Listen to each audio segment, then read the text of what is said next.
Hello, everyone, and welcome to the very last episode of Das Vale. With me, your host, Tuesday Gray. Hi, everyone. Hello, everyone. It's me, Tuesday Gray. I'm totally buzzed. I'm super buzzed to play this today with you guys. Oh my god. Tuesday, of course, is from LA. Hello, everyone. Welcome to the stream. It's not really the last episode, but who knows? Every episode of D&D might be the last episode of D&D, depending on what is happening. What's happening in this game? They're fighting spectators and a mind flayer, and there's a vampire roaming around, and they're trapped in a fucking room. And we haven't rested. So. Yeah, we haven't with a rested. portal with never-ending spectators coming out. We of can no rest. We really can fun. delay this. I like how right. I like how the whole campaign up till now has basically been just long rest before every fight and after every fight, and then we get to this dungeon. It's like, oh, you've had 6 fights. You're good. Keep going. Oh man. Yeah. Well, we aren't used to it. You guys have a Raja. You have one thing that every team doesn't have. A Raja. The Raja. The Raj. Send in the Raja. I am become meme.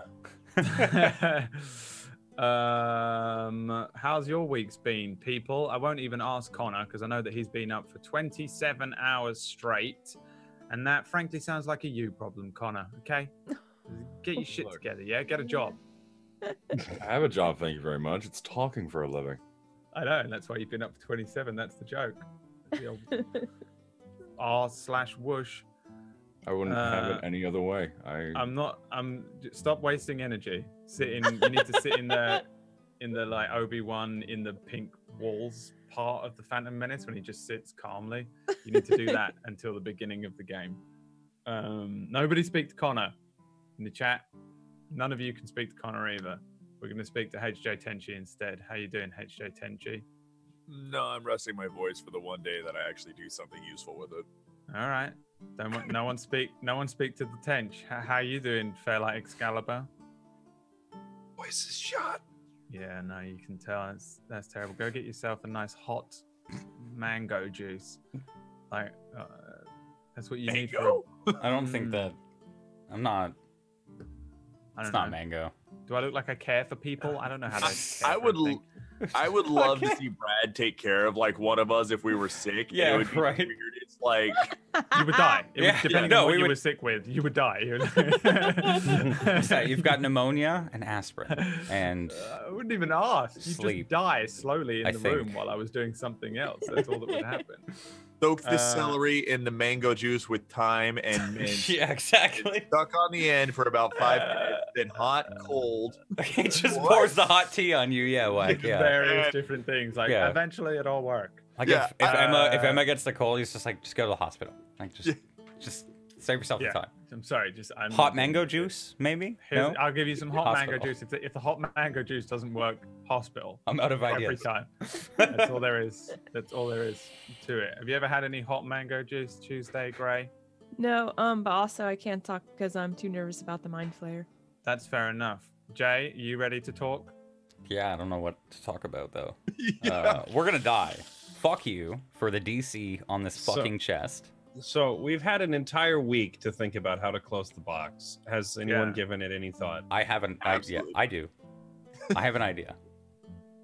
This is how I play fucking D&D as well. I don't think about it until I'm in the thing again, and I'm like, oh, fuck. This is why I don't know anything that happens in the Nameless Ones. I still don't know, after 11 episodes, how to cast a spell, cast a class, because I forget about the whole thing, because I'm just doing other shit, and then I'm like, oh, fuck, I need to know what's happening, and it's happening right now, and Whack is like, what do you do? I'm like, I don't know, man. I don't know. I guess I'll jump around for a little while. My thinking is, we have 4 little whatchamacallums on the ground, the circle things, and we didn't use them to open the box, so perhaps we used them to close it in some way. Yes, there are other things in the room. You're right. So this was mainly alerting the rest of the team to what I want to do, not poking questions at you, Brad. Very fair. My idea Very from last fair. week. now is definitely the time to plan it. Oh wait, no, you can't because we're starting the game. So, the gang entered the dungeon last week before, but truly entered the depths of the dungeon last week. You guys you defeated the Goliaths and the Chancellor, but then when you guys tried to rest, you were being tampered with by bats, and then somebody used a spell on you that caused Carlias to stand up and try and shoot Arden. You realized that it was going to be very difficult to take any time to rest while there was still a vampire wandering around nearby. You also discovered that the ghost of Kenneth, your first wizard party member who died very early on, was executed as a bounty by Carlias. The ghost of Kenneth is here currently because he was allowed in, possessing both Arden, and because that is what Jay's character is all about. He's able to possess at will. What's his name? What's the name of your character? This is going to go really well. Walter? I'm having one of those. Yeah, I'm having one of those days today. You know, when your brain just doesn't work. I'm a little worried. Walter. So his ghost is sort of jumping back and forth between the two of them, and every time they try to cast spells or fire weapons and things, they find that they kind of sometimes accidentally on purpose move their hand and fire it at Carlias because Kenneth, for some reason, hates him and wants him dead. So everything in this dungeon wants you dead, plus one thing wants Carlias dead. Kenneth's kind of okay with the rest of you, though. I'm sure he'd be fine if you guys just fucking murdered Carlias. Complete his focus. He turns into crystal, and you guys are good. So the main thing that's happening, you wandered into a room where there was a box surrounded by glyphs and candles and all sorts of things that look spooky, scary.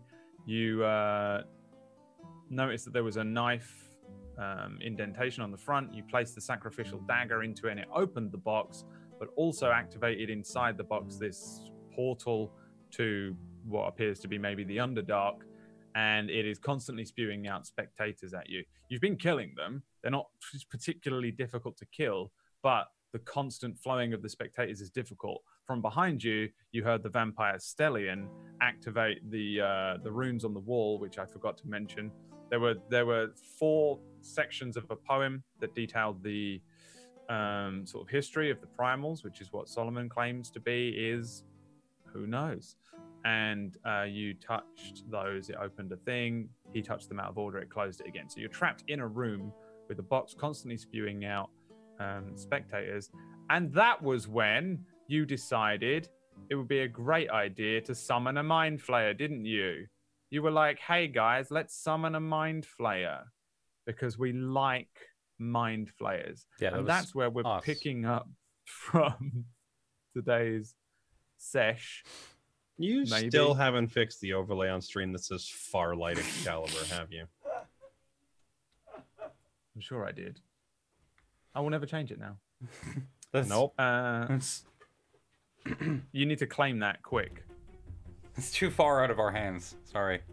It's too far gone. There's no hope for it now. I'm sure I changed it, but we'll see. I don't know. I'll change it this episode. Unless Jay didn't change it back. No, I didn't get one. Hashtag blame Jay in the chat. It's probably just my fault. If you're watching on the VOD, hashtag just leave a comment that says hashtag blame Jay. If you're watching later on YouTube, just leave a comment that says blame Jay. Hashtag blame Jay. Thank you. Which one is it? This one? Or if you're listening to the audio podcast of this, then just send in your comments to Jay's Twitter. Say it out loud. Even if it helps, Potato. you know. Oh, I did change it. I changed it to Fartlight. Oh, even better. And then I decided that I would change it back from that at some point. Roll a D2. If you roll a 1, I'll change it to Fartlight Excalibur. Not putting that on the overlay. There you go. Come on, man. On the overlay. Here we go. I'll change it for you right now, Fairlight. just because it's the last episode and I may never see you again. I just guarantee that I'll never see you again in life. We are fucked in this, by the way. Like, I don't know about you guys, but spell-wise, I'm fucked. Fartlight on the other one too. I know this isn't the time to do this, but I'm taking the time now to do it. It's okay, Jay. We're all gonna die. Nani? Nani? So just said all of my spells are unprepared, apparently. Oh yeah, so there's a new curse that has been applied to the dungeon where nobody can cast spells. Oh, okay. I went in the other day, Okay. changed everything. This is... There you go. Okay. You're welcome, everyone. Well, if anyone needs a bullet, Carlias has many. There you go, I changed it. Okay, so you guys are downstairs, down the area of this dungeon where this box is. The fight continues, which is over on this map. I have a lot of maps that look the same, and I really... Do you know what I would like, Roll20, if you would let me change little things to what I want to change them to instead of just the name. That would be cool. Because it just picks a random thing that's on the map and sets it as like your thumbnail, I guess. And it's very confusing sometimes when you use a lot of the same stuff. There you go. Ooh. Okay, so we're back. Boy. So you're in this room. Does the turn order appear for you, by the way, just so we can check you still see it? Yep. It does work for me, It's yes. still there. Very good. Does it still say Farlight Excalibur on the stream? No, it's fixed. No, don't worry. You're welcome, Fairlight. I'm genuinely upset that it doesn't say fart light. Don't forget to follow Farlight Excalibur. Subscribe. Now's to your chance to hurry up and go snatch up fart light on Twitter before I get it. Because after this episode, I'm going and getting it. In front of you. In fact, there was a... So, all right, here we go. Okay, so the spectator screams down into the portal below the box where all of the spectators have been spewing forth, and he says, "Send in the Mind Flayer." My voice hurts today. And Let Connor do it if you need a break. Connor, "Send in the Mind Flayer." That's what it screams. Now, in front of you, from the ground, not from the box, this area opens up. There's a crack and a crumble in the ground. You see the area about 15 feet in front of where the box is, just outside of the mist that you can't see through. We see the ground split open, and then these horrible tentacles push through the opening, and then slowly floating up from below is what can only be described as a Mind Flayer? Everyone give me insight checks. Okay. I question your crap. 21. 22. 19. Hey, Wow, we are the most skeptical Who group ever. missed it? That's pretty good. So we'll say that like when the crack opens up, it like a gust of wind pushes the smoke back briefly, and you're able to see this thing in front of you, and it is absolutely a spectator in a Mind Flayer mask. And it says, as it appears, "I am the darkness risen. I am your death. Flee before the Mind Flayer." And it floats in front of you. This is like LA Noire, where you just reach down and click doubt, right? press X to doubt. Press You're X to all doubt. Very much able. Amazingly, it rolled a 6, which means it goes next. Wow. And it's gonna attack you, I guess. Why not? Let's see here. Who can he see? I guess the smoke hasn't rolled back out yet, so you can see Arden and Raja. Both of you make me wisdom saving throws, which you're probably going to do very well against. Because you're both wisdom boys. Oh my lord. Oof. 12 and 7. Oh, I didn't see the 12. 2 fails, incredibly. Arden, you are hit by the confusion ray from this mind flayer. As it shoots its confusion ray at you, you are immediately lost in your surroundings. As this smoke begins to roll back over you, you look back behind you, and Walter no longer looks like Walter. He looks like a giant lizard man, and he looks like he's trying to bite and snap at you. You can just about make out the smaller form of Lash, who looks like a horrific goblin creature, pulling a crossbow out, about to shoot you in the face, and you are confused. And then Raja, oh, you were hit by the fear ray, so you are frightened for 1 minute, and you can do the saves again at the end of your turns, I think. Oh no, you're just confused 1 round. You are feared for a minute. I think that happened to you last time. The mind flayer continues to, from one corner, screech at you. Run, fear me, I am death. Raja, when it first appeared, you were not afraid of it at all. Now you are. It worked. Arden, Cthulhu is behind you. You are confused. Everyone looks like they're trying to kill you. On your turn, you can't move, and you use your action to make a melee or ranged attack against a randomly determined creature within range. Since everything is within range of, presumably you have like a crossbow or something. I'll just use my axe. Unless you want me to use a crossbow? Well, it's just that you have the ability. If you don't have a crossbow, then you can't do it. So roll me a 1, 2, 3, 4, 5, 6, 7. A D7 with the mind flayer being 1. Spectator, Raja, Walter. Okay, 1, 2, 3, 4, 5, 6. Carlias, fire your crossbow at Carlias, please. Oh, it's not like it's gonna hit. Natural 20. You have disadvantage because of the smoke. Oh, okay. You'll be pleased to know. 6. Hey, Carlias, you feel the smoke roll over you, and then you feel a crossbow bolt whiz past your head and ping off of a back wall. Somewhere nearby. I think you just Carlias sigh. Starting 1 minute ago, there's already a part light Excalibur. Your confusion ends, though, Arden, but also the end of your turn. Bringing us to the top of the round, which I think spawns another spectator. Acht. Let's see here. So from the box, you hear, "Hey, get out of the way!" Because there's a spectator trying to get out of the box, but it can't. It's stuck underneath the other one.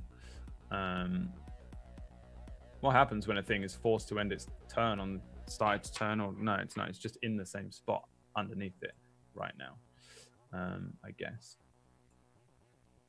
because it hasn't started its turn. How does that work? Anyone know? Fairlight, now's your time to shine. Bilbo in the chat. Where's Bilbo? Where's Bilbo? Well, I'm pretty sure since they're at different elevations, they could just end their spot in the same turn, right? Or end their turn in the same spot. Sure. Thanks, pal. All right, your turn. Okay. I'm going to go ahead and... a full action or a bonus action? Rip.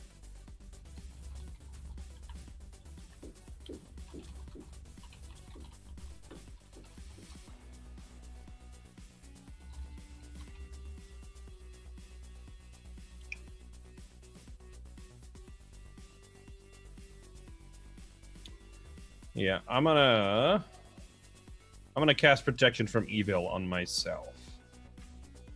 Okay. Blink, right there. And it ends your fear. I'm pretty sure I have to wait till the end of my turn and roll again to break out of it. Oh, okay. I thought that's why you were doing it, but sure.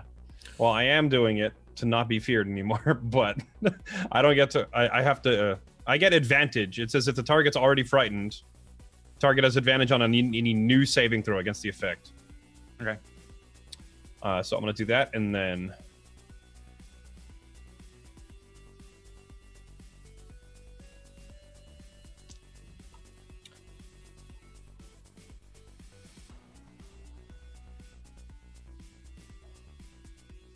I don't really have any good bonus action that I can do here, so I'm probably just gonna end my turn there. Oh wait, I'll use my Slayer's Eye on the one that is the one that is above inside the box, the top one.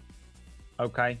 And then end my turn. I'll do this, but they're actually in the same spot, just so you guys are aware. Okay. And there's my new fear save. You are no longer feared. If anything, you find it comical that these guys would put on a mask and try and scare you into running away. Carlias. Do I have to make any saves or? I don't think so.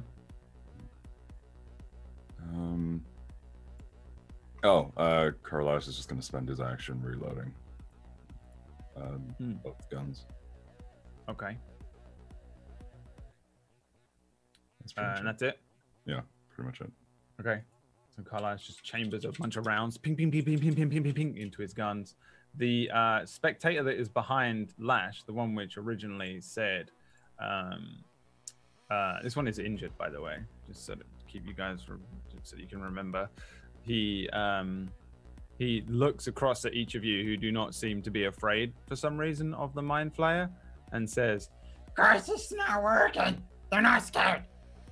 The Mind Flayer says, "I am darkness," and then he lifts up his thing with one of his eyes and says, "Why aren't you guys scared of it?"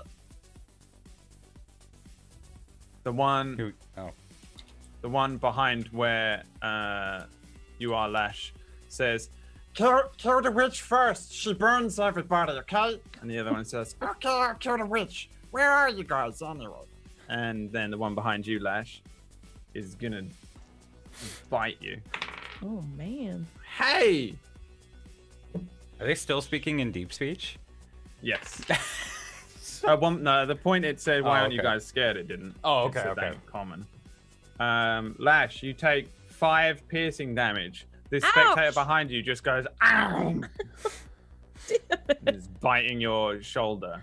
It doesn't let go. It's just holding onto your shoulder, going, Get off of like a me! giant bulbous thing, like an enormous, like comical pauldron on your shoulder.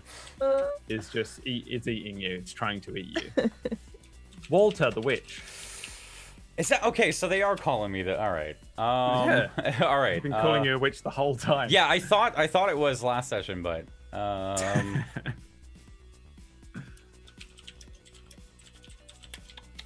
I am going to I'm gonna move back.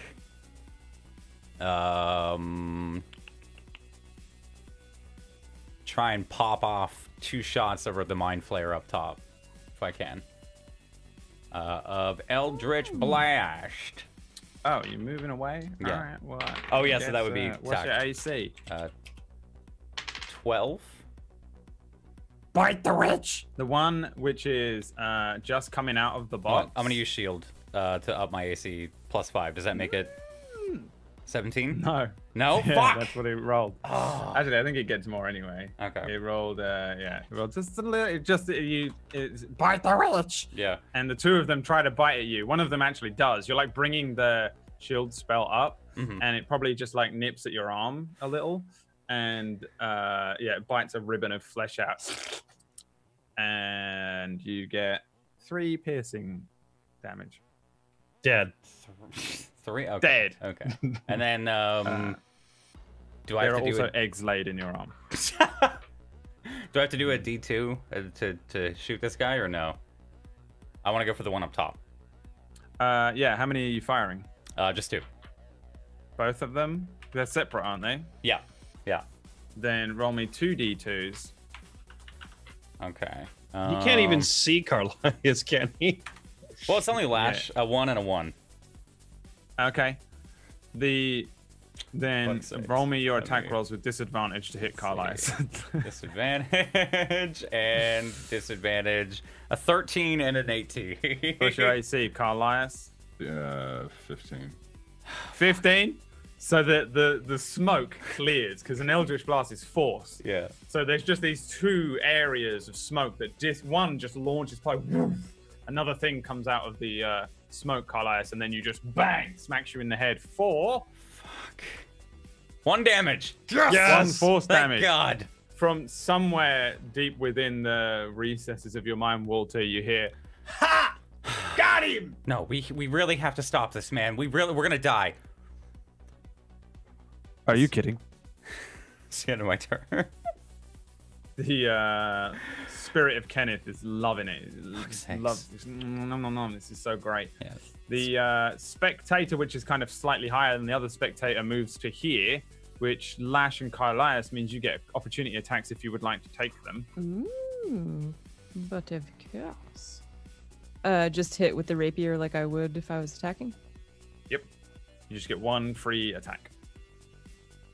Oops. That's a miss. 11.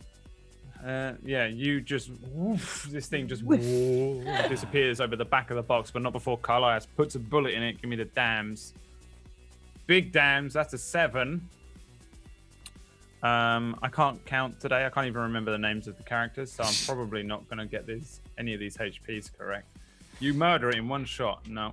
The spectator kind of floats over to the other side, but the gunshot rings out again. You just see sort of this dark ichor launch over the top of Arden's head as it's struck by a bullet. As it hits the other side, turns around, it is going to attempt to shoot 2 of the boars. 2 of the boars I can see. Arden and Raja. Arden, make me a wisdom saving throw again, please.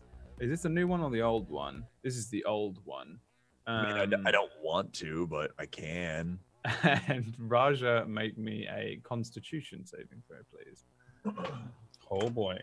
Wait, why am I no longer Alive? That's because No, I was you've been gonna hit No, by I was a proficient in devastating con shot. saves and it That was somehow smooth came going. unchecked. Not that it matters. Oof.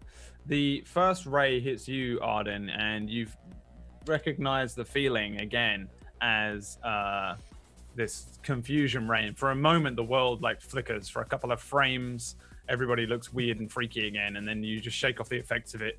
You're kind of used to this spell now. Fuck off. And you shake off the effects of the confusion ray.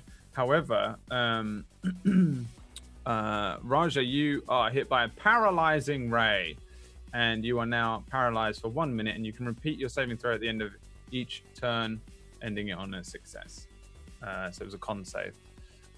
So Raja just stops moving. This seems Precarious position. this seems familiar.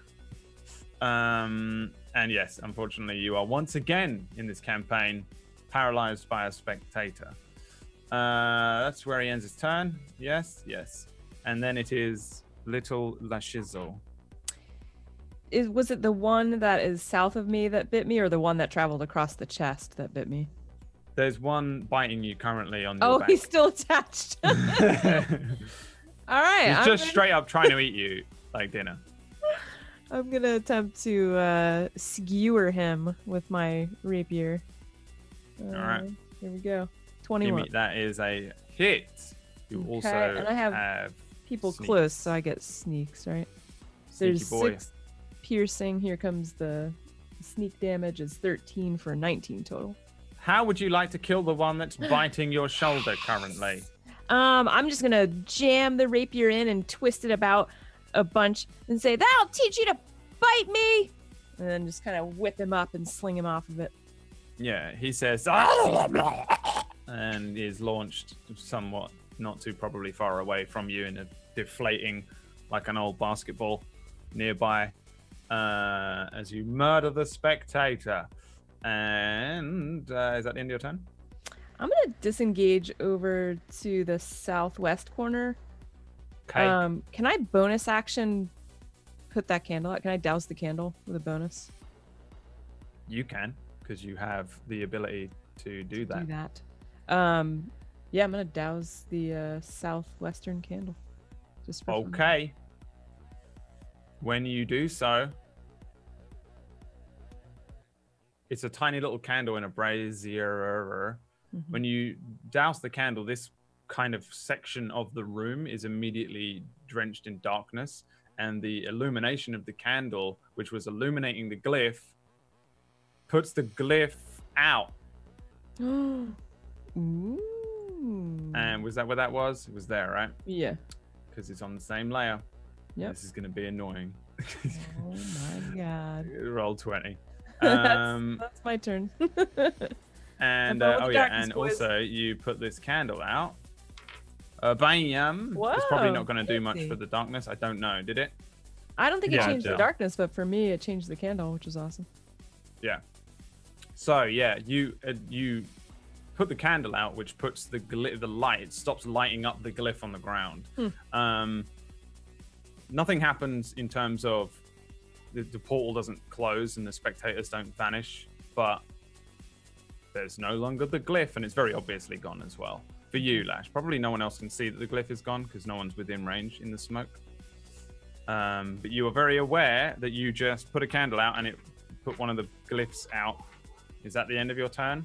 Yeah, I would probably say it worked. I wouldn't elaborate on that, but I'd be surprised and kind of happy, like it worked, and that's all they hear from me.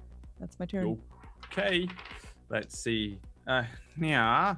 Let me get my little spectator's gonna pick who he wants to fuck up. And Raja. So Carlias and Raja, please. He's a new boy, so he rolls pretty random. Carlias, roll me a wisdom saving throw, and Raja, roll me a wisdom saving throw.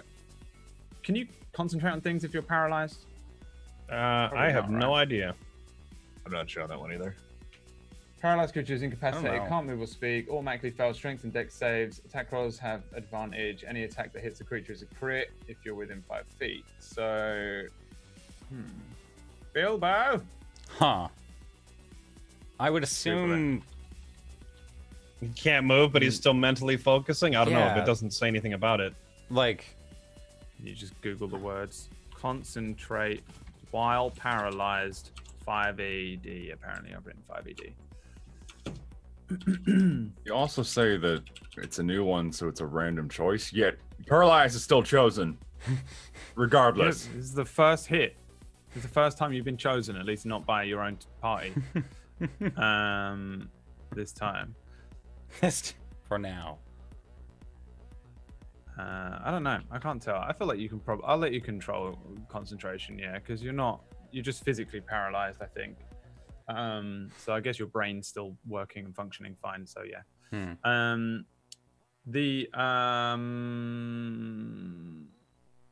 That means you are able to. You're just unable to be charmed, right, or feared. Yeah, they just can't do it. So it attempts to do it. It's still going to hit you with it, but it's just not going to work. And then the other one, where's your whiz save? Oof, hits Carlias. So yeah, this thing kind of comes out of the box because it's a new guy that showed up, and it just kind of, its eyes just wildly look around, and two of them just fire off 2 raids. You see one hit the paralyzed Raja, and no idea whether it did anything to him because he's just completely stationary. The second one hits Carlias, and for you, Carlias, everybody turns into horrific monsters, and you become very confused in the mist. You can only really see the spectator and Raja at the moment, but they look like horrible beasts that are trying to kill you. Werewolves. They look like werewolves. And you are confused. Then, the Mind Flayer. The Mind Flayer says, I see it! I see the witch! I was obscured when I moved there. Just as a heads up, the ring was that over still me. obscures you? Yeah. Well, like the ring was actually over top of my token, if I'm not mistaken. So do I still have cover, or because I was half on it like this? See what I'm saying? No. Like that's how my token was. So would that still be obscured or? Give me a stealth check. Okay.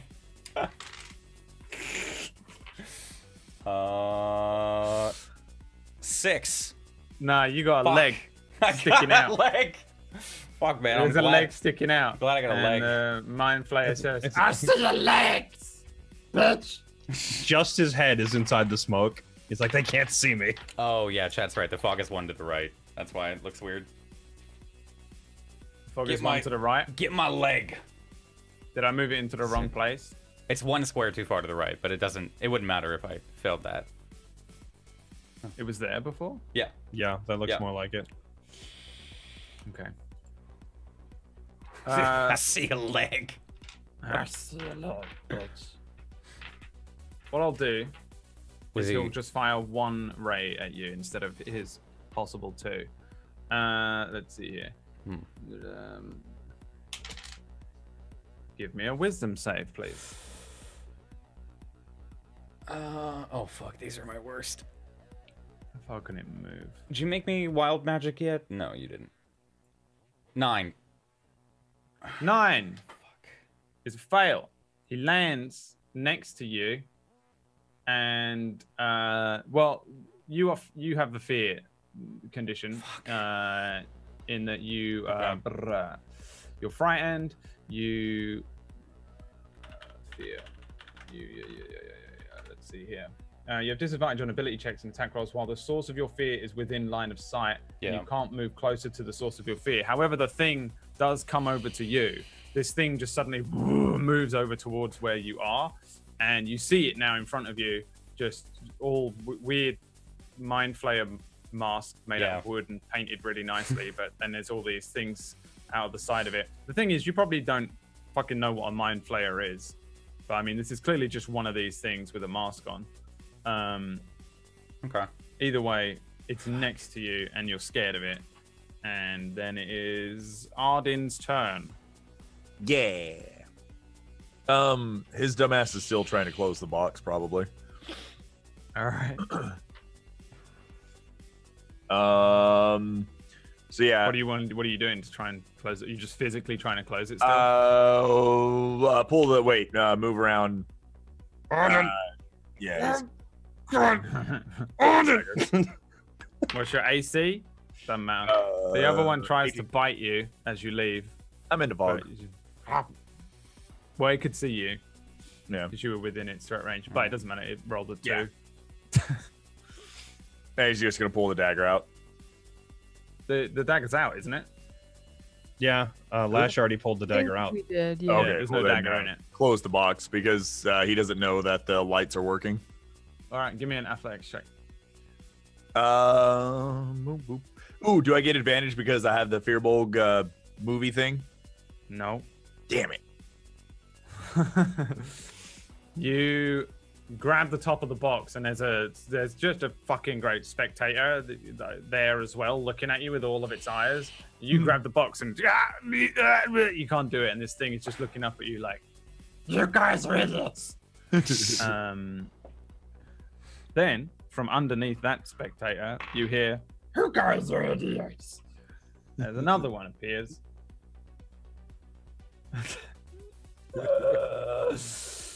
Oh god. So there's one now there. Let me see. Bam! There's your boy. He has rolled his initiative as 19. He's pretty quick. This one's massive. He's like a beefcake.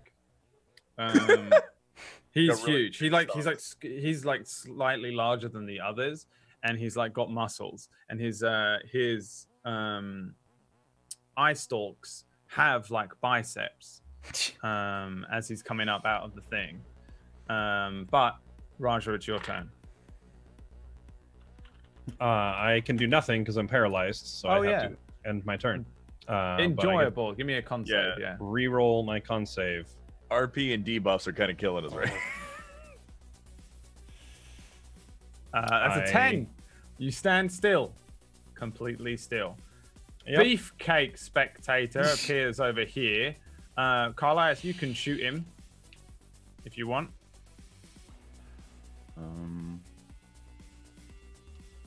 That's 17. Actually, are you confused right now?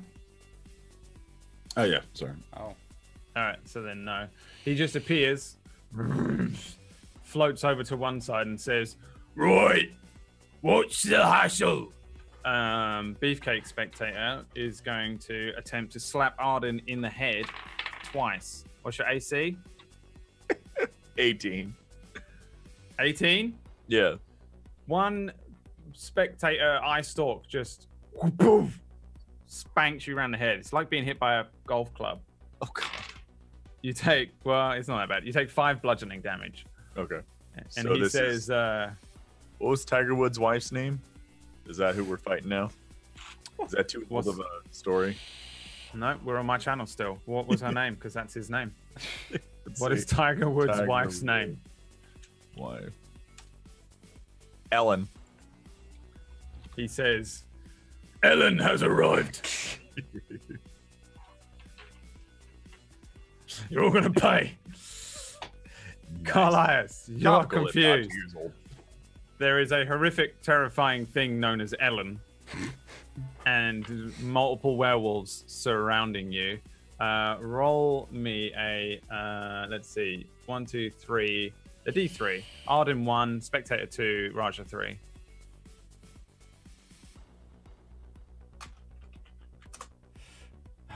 Oof! You fire a shot at Arden. Give me an attack roll, please. Oof! That's a hit. That's it. Give me that damage. You can shoot Arden again today. Oh my god. For 11 so just Arden, you watch this thing come out and it just punches you in the head, and then there's a gunshot that goes off, and it's like what's that fucking song where they're laying on the ground? The Imogen Heap song. What you I'm not say? sure. Oh yeah, yeah. Oh, that you wanted with me. And it's Carlias coming back to like consciousness again. Oh It's my once God. again, for some reason, Carlias has shot you in the side. You take 11 piercing damage, and you have bullet fragments in your bloodstream, which will try kill and you Shake by off the end of the you. day. Oh, no worries. I had don't need like to shake 40 it off. bullets in me. It's all good. You just filled with lead. The confusion ends as soon as the turn is over, Carlias. So you're no longer confused. And the witch, Walter Bentley. All right. As soon as it comes down, I'm gonna like You are feared, remember. back up a step, throw a fireball off to my left, Okay. right there, and run in the opposite direction. I'll take the opportunity attack, but I'm gonna throw one right here, 20 feet, so it gets all 3 of these spectators. Okay. And it's not disadvantage because it's not an attack roll. And I'm not attacking the source of my fear. And I'm still running. Okay. All right. So fireball. Oh, sorry. You fireball, yeah, do it. Go on. Fireball 3rd level. So DC 15 or the 3 of them take 23 fire damage. Let's see here. Let me get 3 d20s. 16 to 10. Let's say Ellen did a 16. 2 is the middle one. 10. Well, it's 2 fails. The 2 in the middle of the fails. Okay, so they take 23 and Ellen takes half of that, 11. And then I'm gonna run. Okay. All right. What's your AC? 12. 12. Yeah. I rolled his attack roll for you already, and it was a 17. Okay. So he's gonna bite you as you leave. Wait, what is it? For 0 piercing damage. Yeah, they have a -1 on their hit. So, so he bites you. He says, "Not so fast. Darkness ensconces you." But he has no teeth. No, he has a mask on. He just headbutts you a little, but it's not that bad. It's just like being hit by a hovering, like one of those things that clean your house. A Roomba? Thing. A Roomba. A little Roomba hits you in the face. You're still kind of scared of it, but you run away. Yeah, I'm gonna run and take cover behind the candle thing. All right. Yep. Let's see here. That's that damage. So he takes 23. The one in front of the box is fucking exploded with fire. Oh, thank God. That one explodes with fire and is brutally murdered. He is just burned to a crisp, and then he falls back into the portal. And he's gone. And Ellen takes half. Should be 11. Which is 11, which is that amount. Okay. And then you run over. Over there. You're Down running south. away. Yeah. Okay. So the fireball also ignites this wood in the corner. And there's a nice big fire over in that corner, illuminating the room and the glyph. Thank you. The end of your turn is then Lash. Your turn. There's a nuke that goes off somewhere, but then everything is still missed. You probably hear some pitter-patter of footsteps somewhere nearby.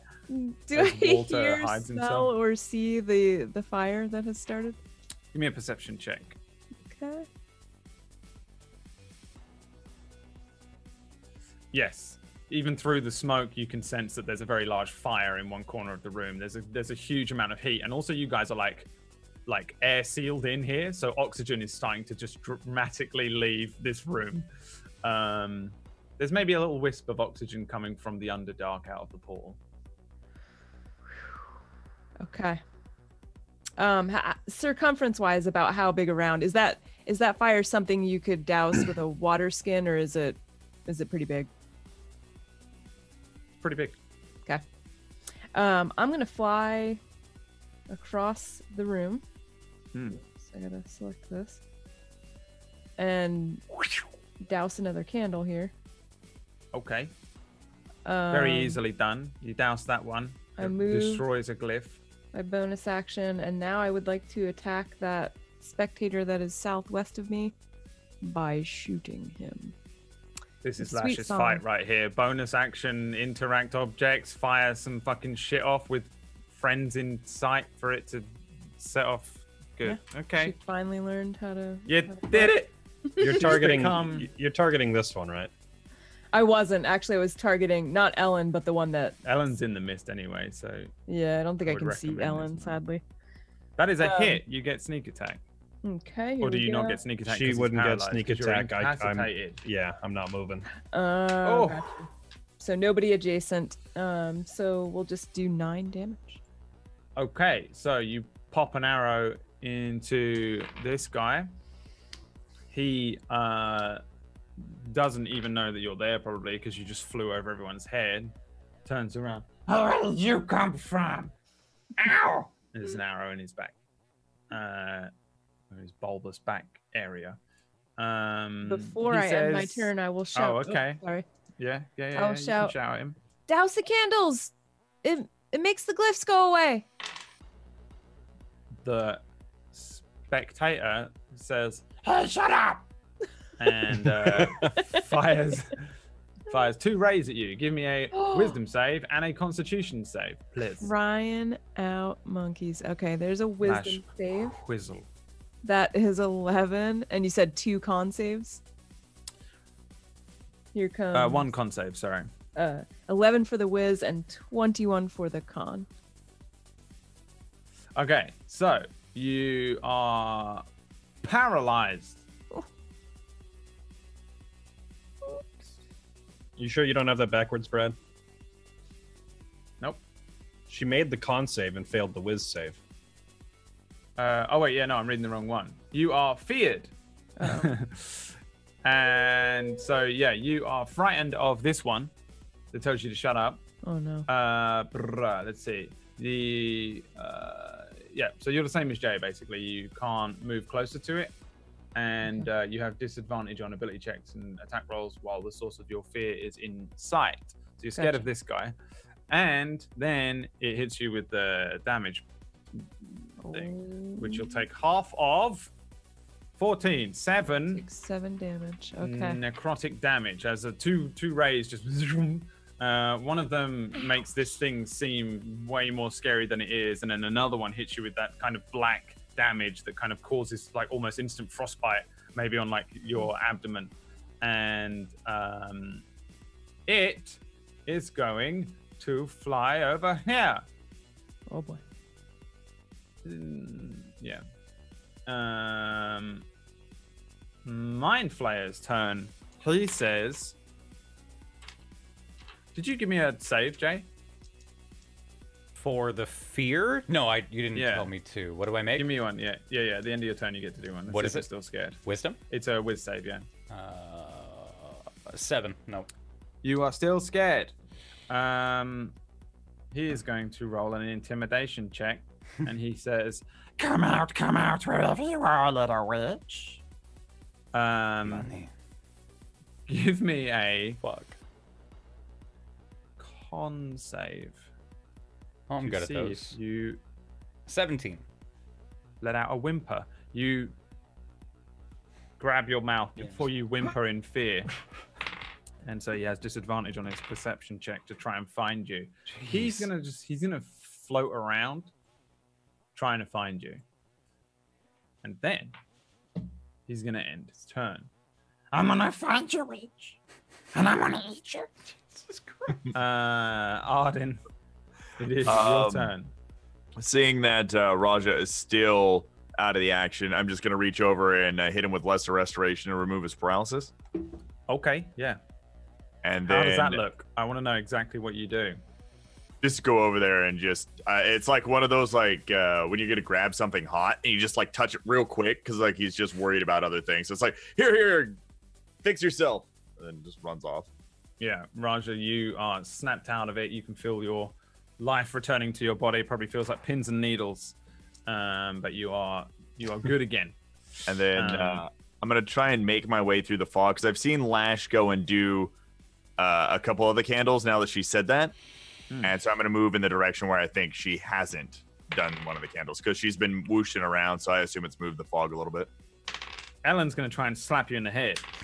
Yeah. What is your AC? I think this is going to hit you. Just imagine Ellen DeGeneres on a spectator's face. That was the best sentence. Ellen's going to try and slap you in the head. You got to imagine just Tiger Woods' wife just taking a golf club to the back of his car and just shattering windows. How about to the back of your head as you turn around and take 8 bludgeoning damage? Ellen just goes, nah, bang! And just spanks you in the back of the head with one of his big bicep eyes. Yeah. So that's 8 bludgeoning damage, but then you can move. Cool. All right. Just going to move over and torchy. Okay. You can't do it on this turn, though. Yeah. Another spectator, first of all, is going to appear from the box. And this one, did I just move the whole map or did I move it myself? No, it's fine for us. It's fine. Okay, good. And he is now in the game. At turn. Roll some. Hey, 19-2. And we're going to say that he goes after Ellen because Ellen was here first. Why not? Rajar, it is your turn and you can move. Raja has spent the entire time with his sword going, like trying to hit the thing in front of him. So when Arden reaches over and unload, like frees him from it, it just like finally comes out that he's been trying to do for the past 10 seconds. So he's going to step here and with swing advantage.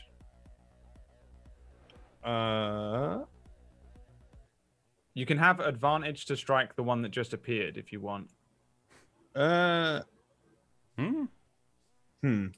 Because you went, and then Ellen moved out of the way. This one appeared, and then you went bang. So you can have advantage to hit the first one if you want. Just as like my arms are now moving suddenly. Is it like Mario Tennis? Can we just bop it back down into the underworld? I would assume so. I don't play Mario Tennis because I'm an adult. Okay. Okay. It's tempting. Yeah. Actually, you know what? I'll go for it. I'll take a swing at him, but I'm also gonna swing at Ellen. So one of each. Whatever you want to do. You don't have to. I'm just saying. Here we go. Have one. If you want it. Oof. And 2. Nice. Yeah. So you just like your thing comes loose and you just bang. You hit the box and then you move around and go for a swing at Ellen, which is a very nice strike. 12 is a miss. 12 is a miss. Oh. Okay. I will take my crit on Ellen though for 16 damage. 16 damage is a lot. Yeah, you probably just chop off one of Ellen's bicep arms, and Ellen says, "Ah, what the hell, man? That's all I got is my arms. You're gonna pay for that." He's also kind of like spinning around weirdly because now he's off weight because his arms are so heavy he can't hover properly.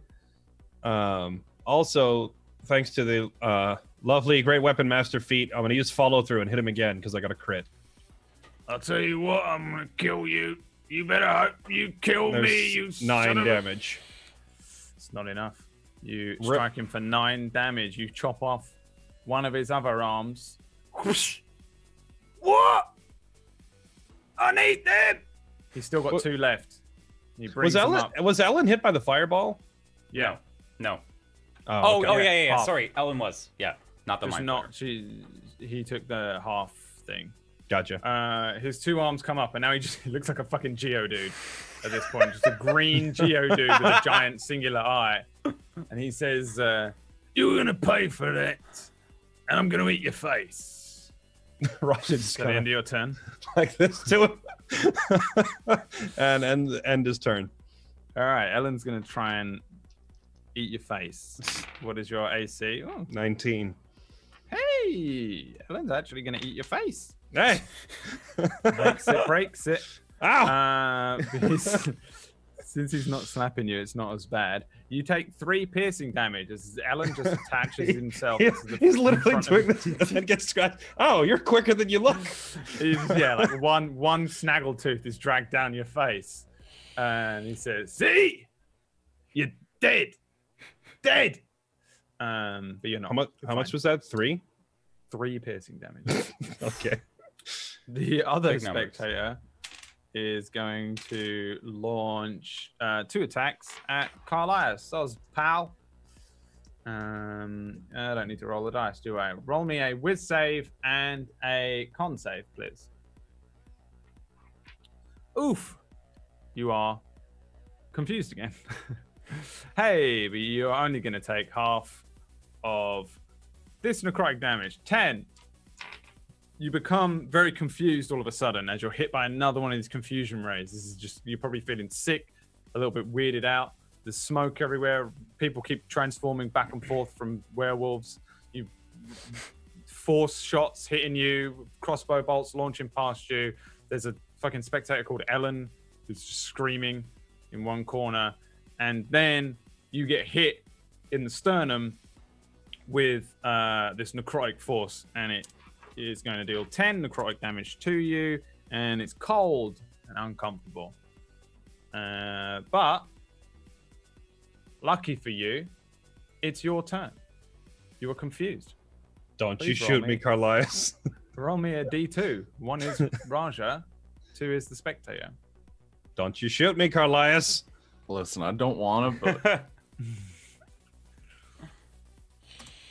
Carlias, don't you shoot me! There we go. You fire your gun at the weird werewolf spectator in front of you instead of the normal, and you hit it. Give me the damage. Bam!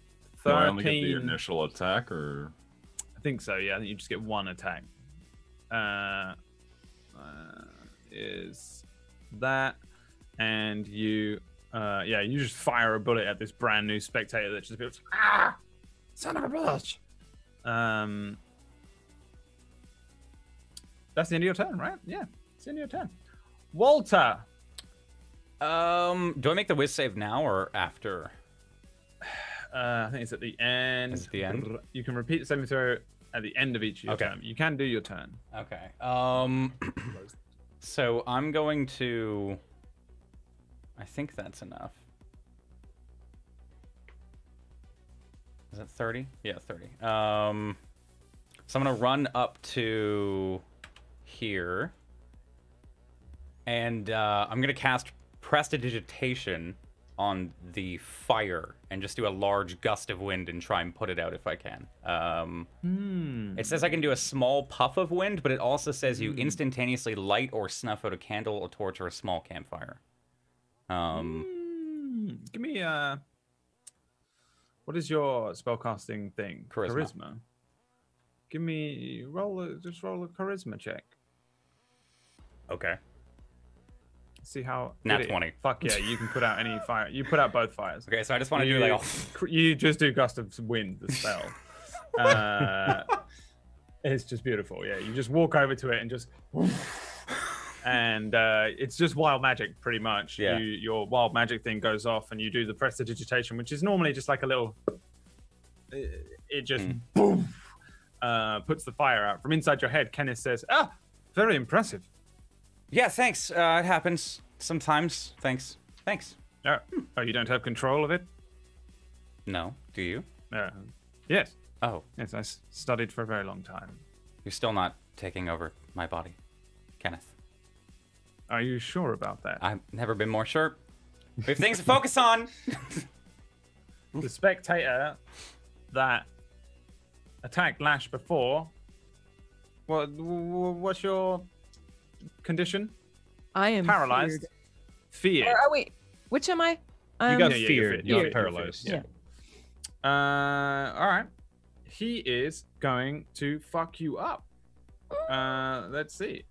Give me 2 con saves. Okay. Please. Here we go.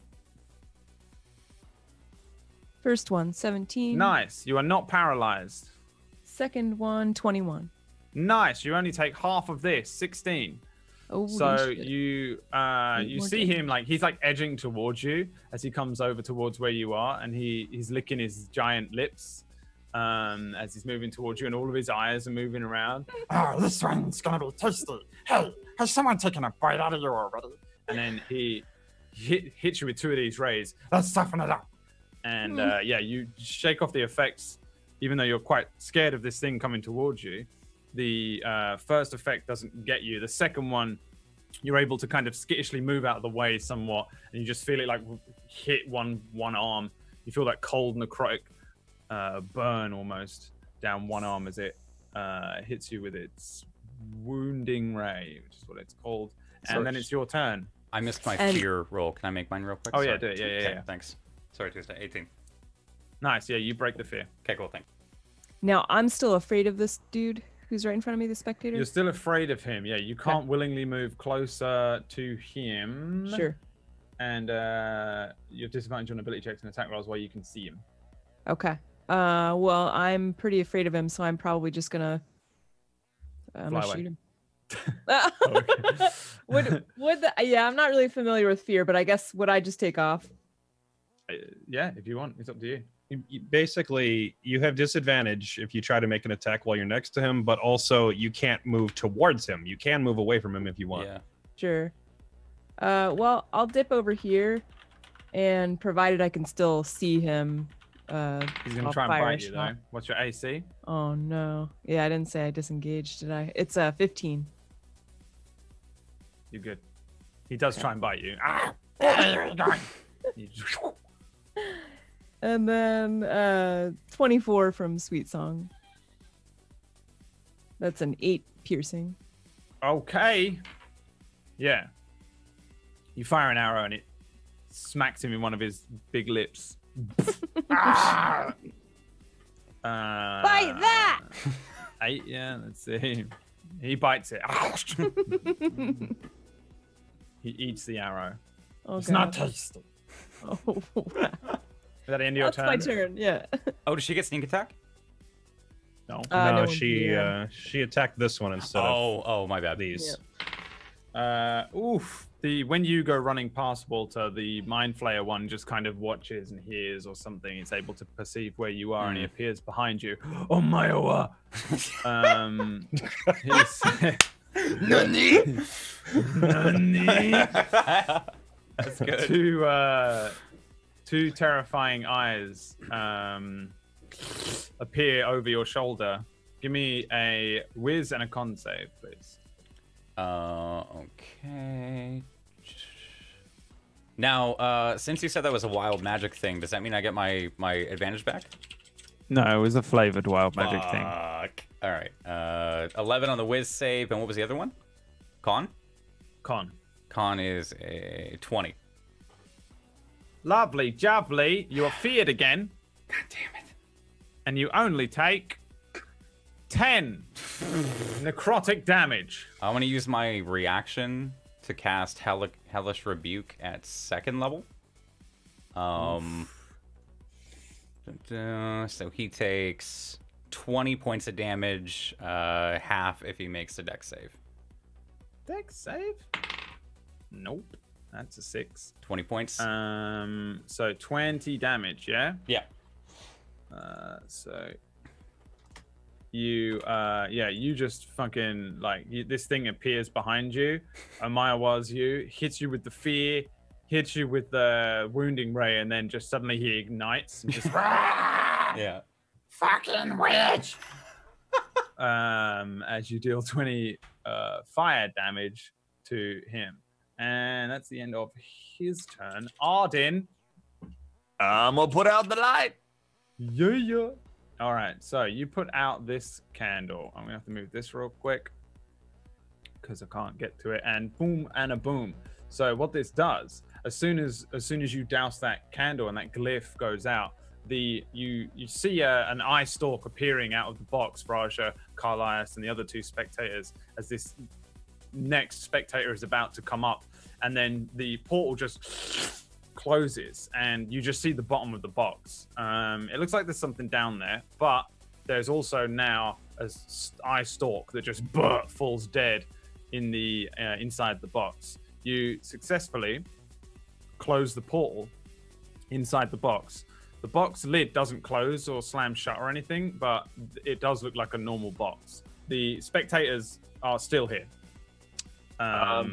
Do I still have no like a more full stuff. action? No, that was your action. You have a bonus action. You done? Yeah, I don't have a bonus action for it. Okay, cool. All right.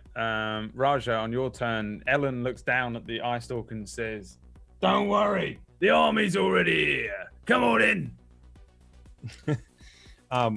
I'm not sure if it's supposed to be like this, but I can't even see the Ellen token 5 feet from me. The entire map is pitch black.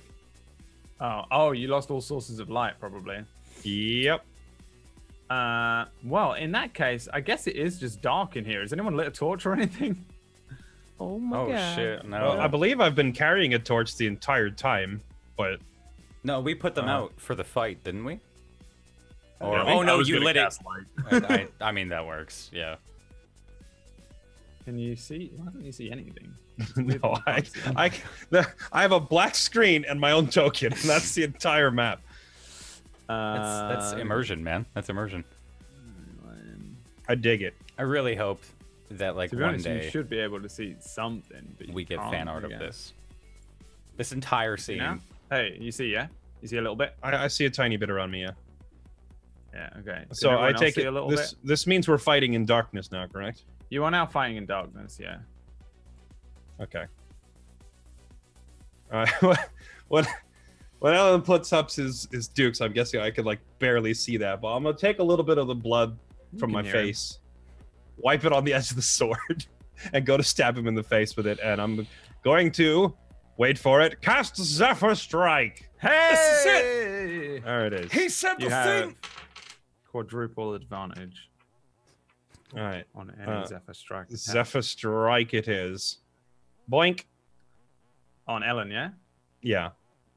And Give me that damn. So it is 10 plus... How would you like to kill Ellen? I want the extra 4 damage. 14. All right, how would you There like we to go. kill Ellen? Oh, I already said, like, he bit me on the face, so he just, like, wipes some of the blood onto the end of the Tolwar and shoves it into Alan's mouth and pushes him into the Yeah. floor. Ellen says, And then "Ugh!" then he adds the little put the foot on its corpse so he can, like, pull the sword back out afterwards. Yeah. And I'll take my second swing at the other guy next to me. But I Okay. think I'm at disadvantage on this one because I can't see. You can't see shit. Oh, woohoo! I'm gonna say you. I'm sorry, Carlias. Gonna spank Carlias in the face. Give me the dams. Oh boy, I hope you don't do more than 40 points of damage. Okay, here you go. Watch, ready? Critical 56.8. You slice up Carlias a little bit. Carlias, you sort of just see Raja just like swinging wildly in the darkness, and then you feel the blade bite into a shoulder. As it hits, Raja is now facing Carlias with the sword and goes, "Gotcha! Ha ha!" Just continues facing Carlias. Oh yeah, you got me all right. Oh crap! Turns to his left. Spectators see in dark. Surely, yeah, they can see in dark. Oh, he can see everything. I feel like this entire fight has been testing Carlias to see if he's gonna snap and just kill everybody and be like, you know what, fuck this, I'm out. Kenneth was right. Test him even more. So Raja, make me a whiz save, and Carlias, make me a con save, please. If I'm not mistaken, this is the one that I had looked at with my Slayer's Eye a while back, correct? Yeah, sure. Okay. So it's wisdom save. Oh, never mind. Doesn't matter. 22.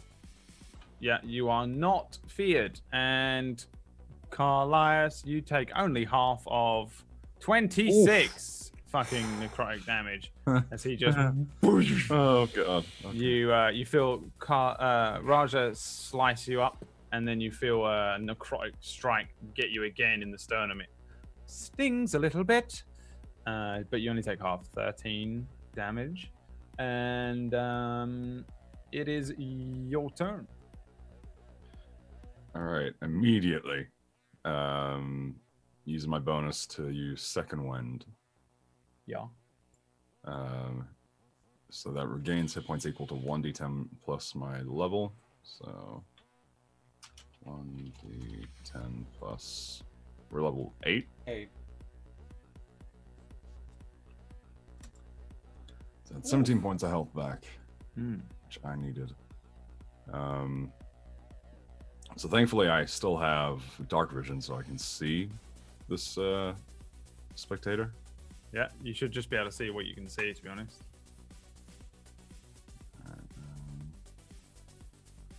And then, yeah, I'm just gonna go 2 shots against him. So first 24, and second is 29. 2 hits. 13 on the first, 12 on the second, so 25 points. You just shoot this thing up, and it lowers itself into the box. Two bullets. Its eyes drape over the edges. It says, Don't do it. Don't kill me. I got a wife. I got family. I got 17 little eggs at home. Come on, me. Just let me go back. This isn't my war. The Mind Flayer made us do it. give me an insight check. We can't even understand it, can we? Is it speaking It's in speaking common? common. Oh, Or is it okay. speaking English? It's speaking common, yeah. It's speaking a weird, broken common. This guy's lying to you like crazy. I'll let you make an unarmed strike on him if you want to kill him. Yeah, gunshot to the eye. All right, you can waste a bullet if you want. You can kill him by smacking him in the head with your hand if you want to just hit him in the head. I'll spin the gun so the butt of the gun's looking towards him. Just bash it around the eye. You two-faced son of a bang! And yeah, you kill him. I'm gonna leave his token there because he's just draped in the box, just as a giant. His tongue comes out. They're really long and distended, and it rolls over the edge of the box, lands in the ground, and yeah, that's the end of that one's turn. You knocked him down to 1 health, so I figured, why not? Okay, end of your turn. Yeah. All right, Walter. I'm gonna keep running away from this guy, and in the meantime, kind of look over at them and can someone help? And I'm gonna throw 2 Eldritch Blasts at the spectator that's chasing Lash. Okay, it bites you for 1 piercing damage. Good. I'm also gonna use my refreshed reaction to cast Hellish Rebuke at level 1 again on him. Okay. So he takes 12 damage if he fails the DC 15 save, and As a fail. So 12 damage, and then 2 ranged attacks. So should I do 1d2 or? Yeah. Yeah. 2d2. 1 Ooh. and a 2. Make me 1 with disadvantage and 1 with standard disadvantage. So Carlisle 11 and 11. There's just two Eldritch blasts out. One just Carlisle, you notice that the wind near you just passes in a strangely forceful way. The spectator is kind of like moving towards Lash, like yum yum yum, and then he notices you with 2 of his eyes. 2 of them remain on Lash. Walter, and that's the end of your turn. How much damage did I take? You took 1. 1? Okay. Piercing. And it took the full 12, yeah? Oh, yeah. Yeah, okay. Sorry. All right. Damn, I'm strong. Yeah, that's the end of my turn. All right. Spectator is going to fire. Tasty. You gotta work on your aim, boy. Give me a whiz save, Walter, and a con save, Lash. If this is for fear, I'm already feared. No, it's not. 15 on the con save. Okay. 15 on the wisdom save. 15 and 15. So you are not confused and you are not paralyzed. It just shoots 2 rays off. Ha! Gotcha! And you both seem to be completely coherent. Like, Oh no. Can I do wisdom for the fear as well? Yes. 17. Snap out of it. Nice. Oh, he's gonna move over here. He's trying to eat Lash. Lash, it's your yeah. turn. Was I trying to break my fear last turn, or should I have tried, I should say? Yes, if you didn't do it, you can do it now real quick. Okay, wisdom 12. 12. You are still scared of him. I'm really afraid. He's now like looming over you. Oh no! We're just like trading places. Licking his bleeding lips. Just staying in character. Okay, I think if he gets near me, I think I would just be all like tossing the rapier in his face. So that's what I'm gonna go for. Give me that attack roll. That's an 11. Disadvantage though. Oh, missed anyway. I mean, you can try and epically You fail can if you can want. try for that Crit fail. Maybe you'll no, accidentally I think hit we'll just leave Carlias. it as a regular failor. So I whip that thing around at him, and then I'll. You kind of have to roll twice, Slash. wait, just to see if I can critically fail. You kind of have to roll twice and see if it fails. Okay. All right, here we go, folks. Stay tuned. No, okay, you're good. We're all right. That was a 2 actually before adjustments. You almost got it. You just swing underneath this thing's belly as it lifts all of its eyes up. You just kind of hear me. It's really dark in here, and I likely try to run. I don't know if I can say I disengage because I'm afraid. So probably he gets an attack of opportunity. You should be able to disengage under fear, I think. You can still disengage. It's probably second nature, honestly. It just disengages your default reaction to everything. Yeah. So I just kind of disengage out of the way. No clue where I'm going, and now in my new spot, I don't see anything. And yeah, you run right into the mind flayer as it's heading around like, I'm gonna find your witch. You'll do. And he is going to try and eat you. Oh my god. A snack. That is a critical 20. Let's see. Yeah. That's the wrong dice. You just run down and it just bites onto one of your arms as you're running along. Just out of nowhere. He's biting me. Ouch! Clamp down on your arm, drag you one way a little. This time he was wise enough to lift his mask up just enough to be able to bite you, and you take 5 piercing damage. And there's a mind flayer trying to eat you right now. No, if I'm suspiciously feared, looks like a spectator. Can I still uncanny dodge and have the damage? So I would take 3 essentially instead of 5. I don't know if in a feared condition I can do that, but. Well, actually, I think let me see. Uncanny dodge is. It's just you only have a disadvantage on ability checks and attack rolls while it's in sight, and you can't move closer to the source of fear. So you can do anything else. Like I did the fireball. I've been running away and casting. It's just you can't. Gotcha. You can engage I can't even remember that guy. Yeah, but it's disadvantage. So yeah. Okay. Gotcha. I take 3 damage. All right. It's my turn. Okay. Or that was his turn. Sorry. Yeah. Arden. Alright, you need a good stretch in there. You are muted, so we can't hear you how you're illuminating the room. Yeah. No, yeah, I'm casting light. Gonna grab a piece of copper from my pack and hit light with it and throw it in the middle of the room. In the middle of the room, you say? Yeah. What I assume is like probably 15, 20 feet in front of me or something like that. Okay, yeah. That'd be great. Thank you. So what are you lighting up? Just a piece of copper. I'm just grabbing it for any random pieces. Copper. Okay.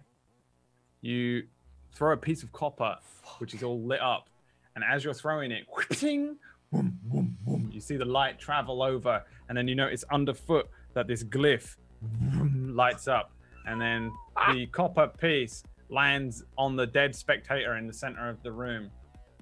And it lights up everything within 15 feet, you said? So it lights all the other glyphs 20. up. Vroom. Yeah. The dead spectator suddenly just sinks into the portal, which opens up. The coin on top sinks into the portal. And then the portal closes and the glyphs, and you're in darkness again. Oh, wow. That's good. You clear the box of the spectator and the coin. And yeah, I'm not even going to bother with the glyphs again, because you just, for a moment, everything lights back up. You hear the thunder crack of the portal open. The spectator in the middle disappears, and then you're just plunged into darkness again. Do we get to hear a million voices going, Yeah. There's a brief like, it's open, we're free. And then, oh damn, they killed Philip. And then it's gone. The end of your turn there, or you just sat there just dumbstruck, just like that's it. All right, Raja, it's your turn. Okay. I don't. So I can't see Jack, but I could hear. Everything. I could hear Walter saying "help" when he was running from the thing, and then probably also hear the thing. I'm following the voice, which I assume is up here somewhere. Yeah. Oh well, like, do I need to roll perception, or can I just walk around and find it? I think you can find Walter really easily. Yeah. I'm looking for the mind flayer because I heard it yelling at. Give me a perception check then. Yeah. Okay. Because I heard it saying, "I'm gonna eat you." Oh, you'll do. Yeah. Boink. Yeah, you can find Lash and the Mind Flayer. There's a Mind Flayer just chewing on Lash's arm like a dog with a bone. Okay, except I can't actually. There it is. I found it. I'm gonna come running up over here then. And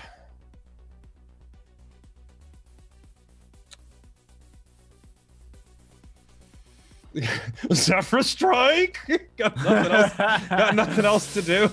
Go on then.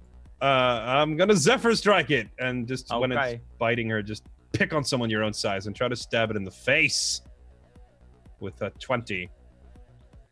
That's a hit. Yep. So that is 13 plus 4 force damage, so 17. He lets go of Lash's arm. So she is my own size, and then you kill it. The mask flies off of its head and lands in the sand next to Lash. The spectator behind it is now, after all this time, finally revealed not to be the Mind Flayer, but was actually just a spectator in a mask. Did you see? I know you kind of can't see, but Jay can see. Oh yeah, I can see this that I made. It's beautiful. Pretty sweet. I'll show you it properly with light in a minute. I like it. And the Mind Flayer is dead. Congratulations, you killed a Mind Flayer in this campaign. You can now tell people you killed a Mind Flayer with a question mark if you ever need to. Okay, how far?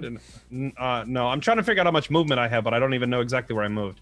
So I moved what? Like, how far is this spot? You moved right there. Yeah, so you went 25. You've done 25. Okay. So that means I have 35 left. I don't know if I can roll perception again to try and figure out where the other one is up here somewhere. Yeah, why not? Didn't he also say something to Lash? They were both talking. Yeah. I'm just gonna. You can figure out the other one is over here if you follow the purple line. Okay. All right. I'm gonna just sprint in the direction where I think I heard it. Oh, hi. Found it. Yeah, and he's like, I'm gonna get you. I'm gonna hey. I'll take a swing at it, but I am disadvantaged in the dark. Yeah. 12. 12 is a miss. You just swing it. Hey, stop it. He is going to attempt to stop you. Make me a whiz and a con save.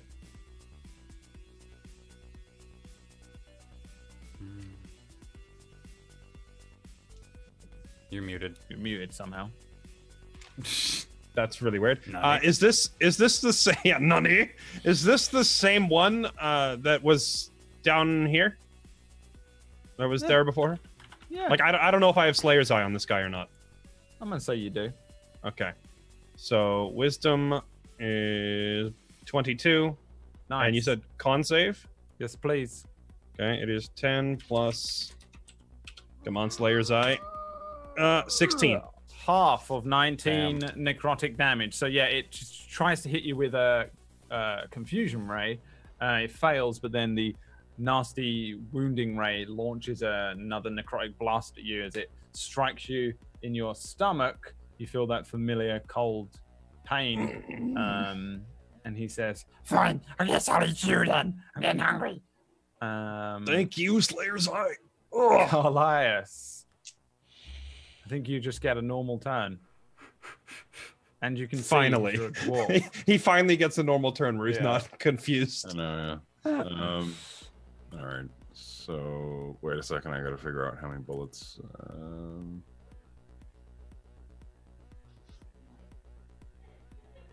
You know, screw it. He's going to switch out to the repeating rifle. So, one shot. You're still in the smoke. You need to move out of the smoke if you want to shoot him. Oh. We'll just move out to the edge. So, that is a hit. 16. Oh. It has 16 HP. How do you want to do it? You just want to, like, can it just be the repeating rifle appears out of the smoke first? You're just, like, slow walking the fucking, that like anime, like, little cross thing on his head. My God. Pulsing the steam. The smoke remains because it was actually coming from Carlias this whole time. It's called Mr. Repeating's Rifle because it is not a repeating rifle. You get that like anime shine on the barrel. Thank you, Lash. I appreciate that. It's because he's so angry with everyone hitting him every single time. He's just like, yeah, exactly how Brad described it. And yeah, you fire and it just like you see it like open its mouth to try and go and bite Raja, and then it's just he just strikes the back wall and slides down it. And you guys successfully defeated many spectators plus a mind flayer. Question mark? I'm grabbing that mask. Like the second I hear that thing dead, I'm running over and grabbing the mask. Picking up the mask. All right, so yeah, you guys win. It was pretty Does the experience screen just pop up? Ding, ding, yeah, ding, ding, ding. That's fucking just mad shit. Yeah, so you pick up the Mind Flayer mask. What do you do with it? I'm gonna like wipe it off, and just I'll hold on to it for now because they won't be able to see anything. But I'll put it on when we have light. You have a Mind Flayer wooden mask. And I'm gonna. Is that all of them? Like all of them? I don't know. I can't see anything, but I don't hear any more voices or smell any. Actually, I smell a lot of things. I don't hear anything.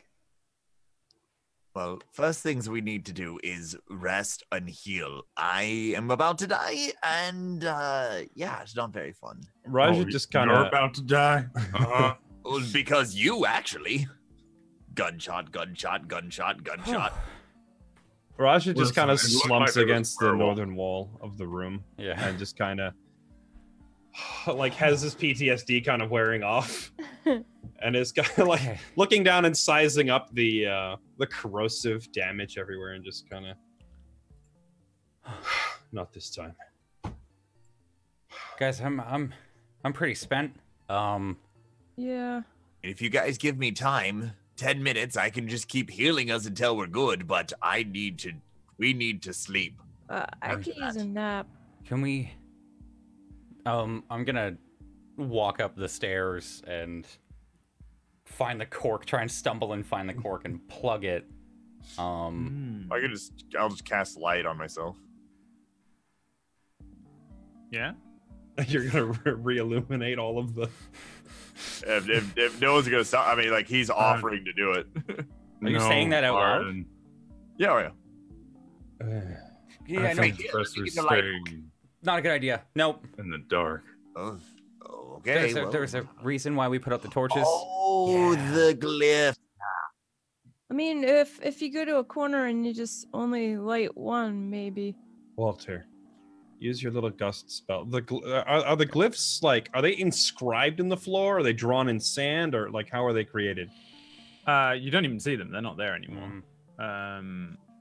They don't appear to have left a mark of any kind. Okay. The candles and the braziers are all still there, but the glyphs are completely gone. The box is still there as well with the thing open. Walter, perhaps you could destroy the glyphs in some way, distort them, adjust them. I don't. Can I do an Arcana check? Can I sense anything, or is it just straight up? There's nothing. No, you can give me an Arcana check to see if you can work out what's going on. 19. Yeah. So you sort of almost understand. You're like, I remember that one day at school where I didn't learn this thing. One time. You feel like this is old magic. This is definitely not something that was just placed here randomly as a trap. It's something that seems like it would have been here for a very, very long time. You are sure that this is to do with the room and not the box and not the candles directly. It's more to do with the room, and it's magic that is in the walls or in the ground in some way, but precisely what is causing it, and then to attempt to figure out what to do with that afterwards, you're not too sure. I'm not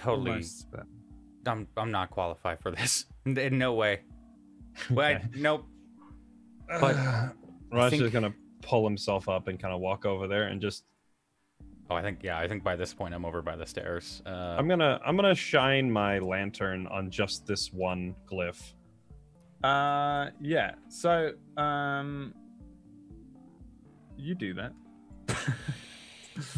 Walter, as well, you go to uncork the thing, right? Yeah.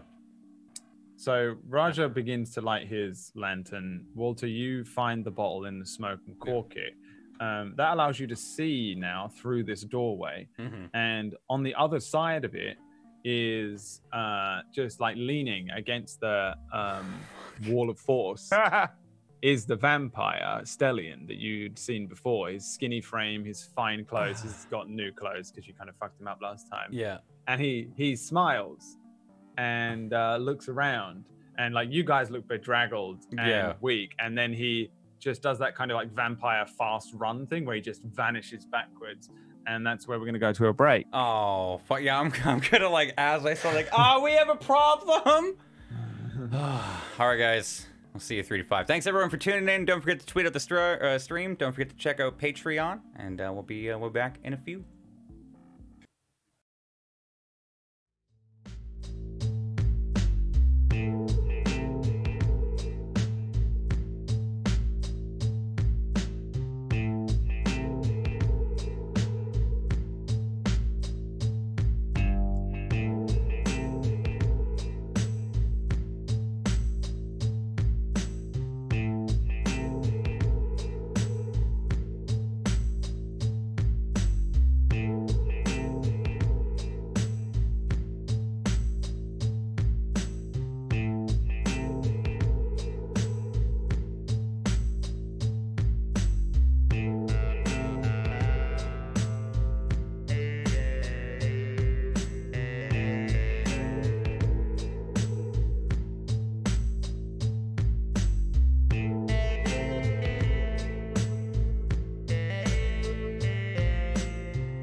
Welcome back to Table Stories Dust Veil.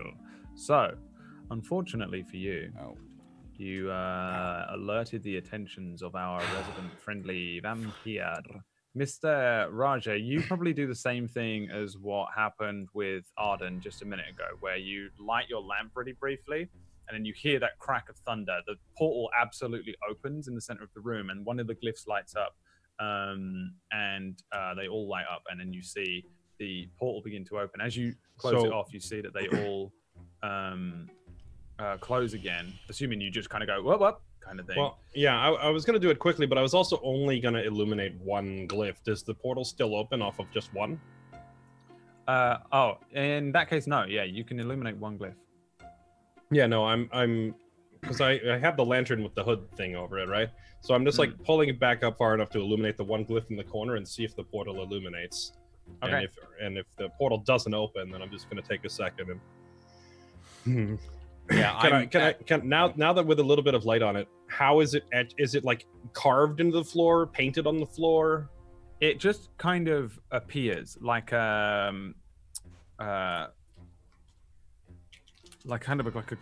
for us it would look like a hologram or something like that kind of thing. Just very lightly appears. It does look like it's on the ground, but it's almost a trick of the eye. Now that you're aware of it appearing and disappearing. I'm gonna scrape my knife into it real quick and see if it's possible to. Does that have any effect on it? I don't know what I did with my other glyph, so I'm just gonna put this one here because really it doesn't matter. Not that I can see it.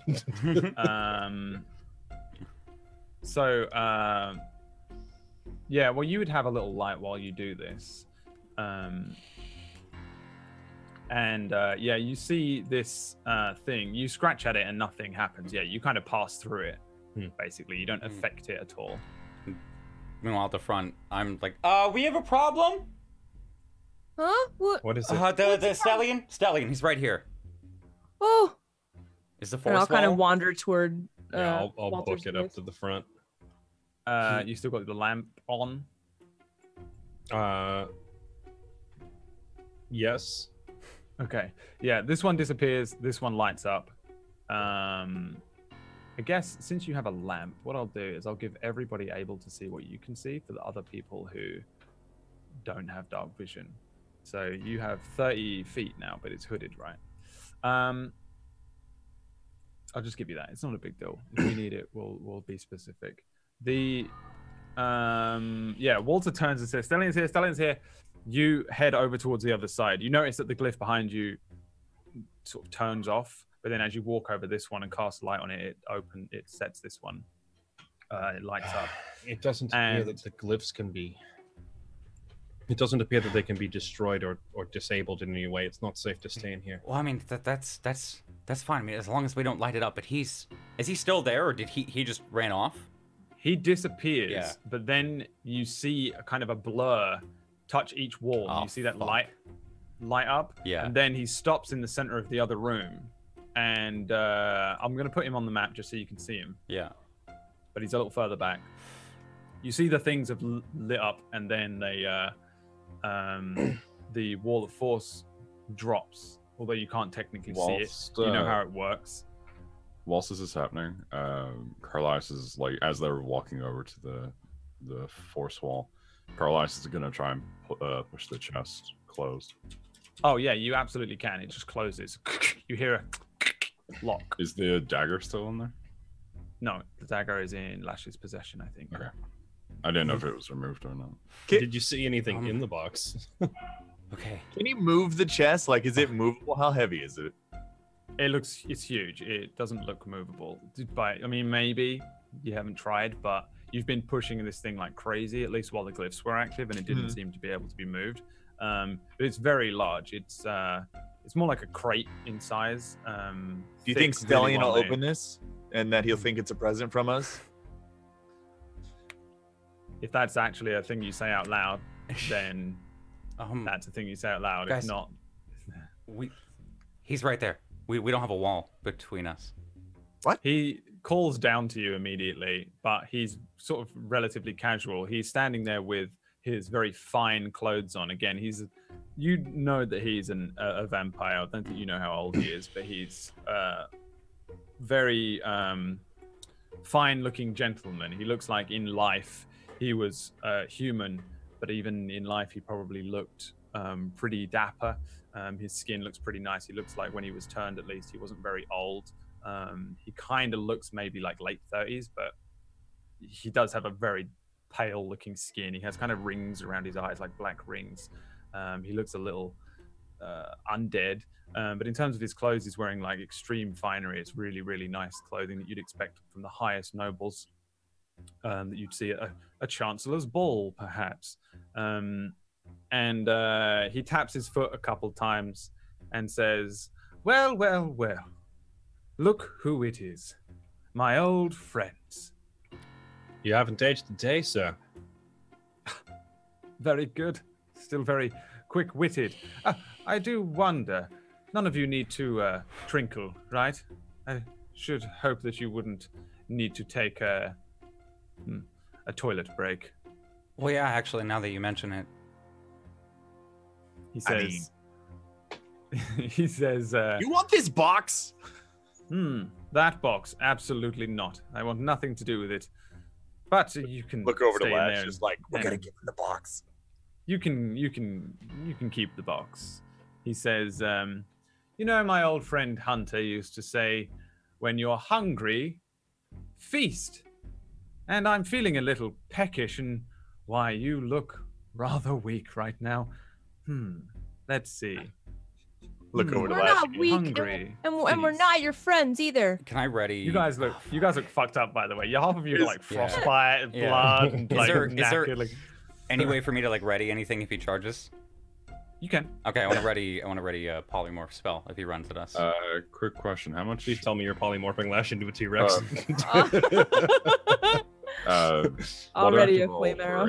A potion of greater healing.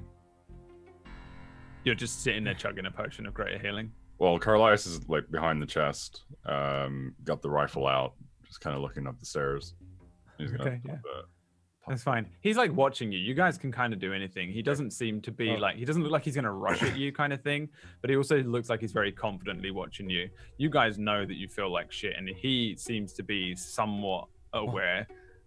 I mean, he's not stupid, and we know this. As I'm soon as he says gonna... he's feeling somewhat peckish, then Rasha's just going to say, we have spare rations if you prefer. I'm going to signal like and duck around behind the doorway and like, Lash, come here. And then tell Rasha to go on the other side. And just get out of his line of sight. Go toward where I think I hear him. He says, I assure you I'm a little more prepared this time than our last encounter. Perhaps we could make some sort of deal, rather than me slaughter you all and eat you all. What's your angle, Stellian, in the long run? Do you want to keep serving Solomon forever? What do you want us for? You would have killed us already. He taps his foot and says, well, I am somewhat bound to Solomon. He did, I suppose, create me in my splendor right now. He says, the thing with Solomon is that he doesn't necessarily want you dead. He just wants the orb. And I'll take the orb off of you right now, and then I'll let you do whatever you want to do. You can walk out, be free. You see, we've been led to believe that providing you with the orb would be quite a bad idea. Well, I suppose that depends on your perspective.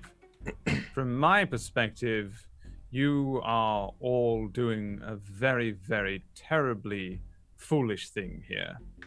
You don't even know why you're here. You don't understand the effects of what would happen if you were to attempt to destroy that particular orb. It would seem that everyone involved has been rather tight-lipped on the issue, so yes, we are somewhat unaware of the full depths of it, hence we can't really trust anyone with it. Because no one wants to give us a straight answer. Throw a holy water over to Arden while while he's talking. Rosh is like vaguely aware that you're like planning and doing all this stuff, and he's just like, mentally he's kind of in a, if Stellian attacks us, we're gonna die, so he's not even caring about the prep work. He's just like, as you can see though, from my point of view, how am I supposed to make an informed decision when no one will give us a straight answer? Well, why don't you respect your elders? You're meddling in actions that will have consequences far beyond what you can understand. You're meddling in affairs which have been 1,000 years in the making. How old is the eldest one of you? Respecting your elders and trusting them are two very different things. I trusted my village elder. That didn't work out very well. Yes. And as you well know. Yes, and he trusted in somebody else, and perhaps that was a mistake. But truly it wasn't. He did what was best for your village in some ways. By killing them all? Yes, all of those settlements. I'm going to hold up my hand and look at Stellion. Are you in view? Yeah. I just stick my head out. Like he says, yes, you have still got the burns. Oh, wait, can't you heal that or something? He looks down and says, oh, wait, yes. Oh, okay, because fast. If you want, I could use my divine healing on you and heal you. No, thank you. Okay, well, do you mind if I use it on us? You guys are having a conversation. I just didn't want to be rude and cast in the background. You know, the la la la. It's annoying sometimes. He says, frankly, I do mind, yes. You see, well, you don't hold too many cards right now, and that really does work to my advantage and to the advantage of the future of our fair continent. I mean, I could cast Guiding Bolt all day. Do you remember the wounding one? I just wanted to cast Heal too. Is that okay? So no. Yes? That would be a no from me. Okay.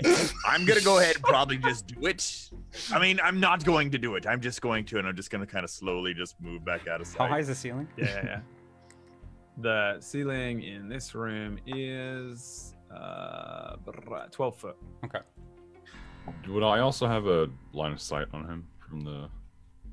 yeah, absolutely, yeah. I'd say maybe he's like walked down the stairs a little into the... Because he was kind of up some stairs, so just to be... He's maybe like very casually walking down the stairs, like maybe halfway. This bottle we said was kind of halfway up the stairs. So. The like a shine from the scope.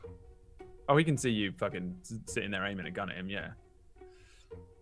He's a vampire, he's got dark sight too. And also Raja has a light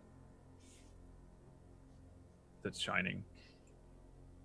Let's see. 30 feet.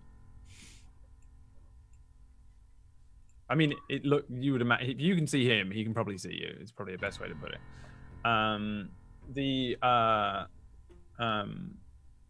The vampire, yeah, he kind of walks down some stairs. Maybe he's like a little at the top of the stairs, kind of. Still pretty far, but, you know, we're roughly just in front of where the wall of force came up, probably. He says, you know, Dustvale was never really supposed to rise to such prominence. None of us should really be prospering in any way. This was a wretched wasteland, little more than a handful of settlements, barely as large as Raja's home. The ancient ones crafted a bunch of people, primals, just like Solomon. And they ventured out to various continents to try and stop an age of ruin. And if you continue on this path to destroy the orb, you're going to bring about an all-new age of ruin. You really should trust in somebody who's been working for so long in the interests of the country. Solomon is working to try and save us all, and unfortunately he's had to break a few eggs along the way, Raja. Working in the interest of the country, perhaps, but it doesn't seem like you've been working with the interests of the people within it in mind. There's been a lot of bloodshed, and it's not been on our hands. We've had to drive some of the people into the inner cities, yes. And using those wretched sand wraiths was Solomon's way of making sure that nobody tries to live off the grid too much. we're going to bolster each city. We're going to grow each individual city, and then we're going to move onwards, upwards. He doesn't like it when people live off the grid. He must really hate me. The vampire kind of looks over towards where Arden is and says, what's that, 2 minutes? Right. So, just for the record, I'm using Slayer's Eye on Stellian, even if it doesn't mechanically do anything at the moment, just so that it's ready. Yeah. He says, I'll give you 7 minutes to give me the orb, and then I'll set you free. My honor, my word. You're free to do whatever you wish. Hand me the orb, and you can leave. You can follow. Yeah, sure, you can give me insight checks if you want. I'm gonna drink a potion of healing. Oh, also, I'm gonna go Raja and hold up a potion and make a motion to throw it. Yeah. And throw it across at you. Assuming Stellian doesn't intercept it, I'll catch it. He just lets you do it. He watches you do it. It's a potion of speed and gives you haste. Okay. I don't think Raja actually knows what it is, so Stellian can probably see the confusion even on Raja's face of... It's, haste. Right. He just puts it... I mean, he watches you do it. Yeah. With his previous thing, Carlias, as far as you're concerned, every fucking thing coming out of his mouth is a lie. Raja, you feel like he might actually be telling the truth. Hey, Brad. So as we're all like relaxing right here, does this count as a short rest? Yeah, but you still got to sit for an hour, and he's giving you 7 minutes. Are you casting Prayer of Healing? Short rest is an hour? Yeah. Tenchi, are you casting Prayer of Healing right now? Is that... It takes 10 minutes. He's 2 minutes into it. Yeah. Yeah, okay. He's giving you 7 minutes. Oh, I was just, he knows how long Prayer of Healing takes. I was and at curious. 9 minutes, he's going to fucking eat you all. Yeah, I mean, if he's allowed me to start casting it, I'll definitely will, but we won't have... I assumed you, like, ducked around the corner again and just began, to be honest. But, I mean, if we can't extend it to 10 minutes, you guys can't protect me for 10 rounds in combat, I'm sure. Not with my 13 health. I don't know. Maybe. If he fails a polymorph, like if he fails to save on polymorph, we turn him into a cricket. Yeah. I mean, if he starts this up, I'm gonna open up on him with the fucking sun. So he's gonna get. We have a chance to win, but it's gonna be harrowing because I think everybody's really low, right? Yeah. All we'd have to do is shove him through the portal into the spectators and then douse the light. Arden, be careful with light. Don't light it up again. Okay. Where was I? Feeling something Latin. I'm gonna change a level 1 spell into some sorcery points real quick. Okay. And then change it back. I'm gonna sit here changing them back and forth. Yeah. You won't know what I'm doing. He says, a few might have fallen in the process, and I am quite sorry for the losses at your home settlement, Raja. Thin June was quite the epic loss, but somewhat necessary. One cannot unite a continent in preparation for a world-scale conflict without some sacrifice. You must understand. A world-scale conflict now? Yes, and again, you don't seem to understand any of your actions. The consequences will ripple throughout the future of all Lacrin.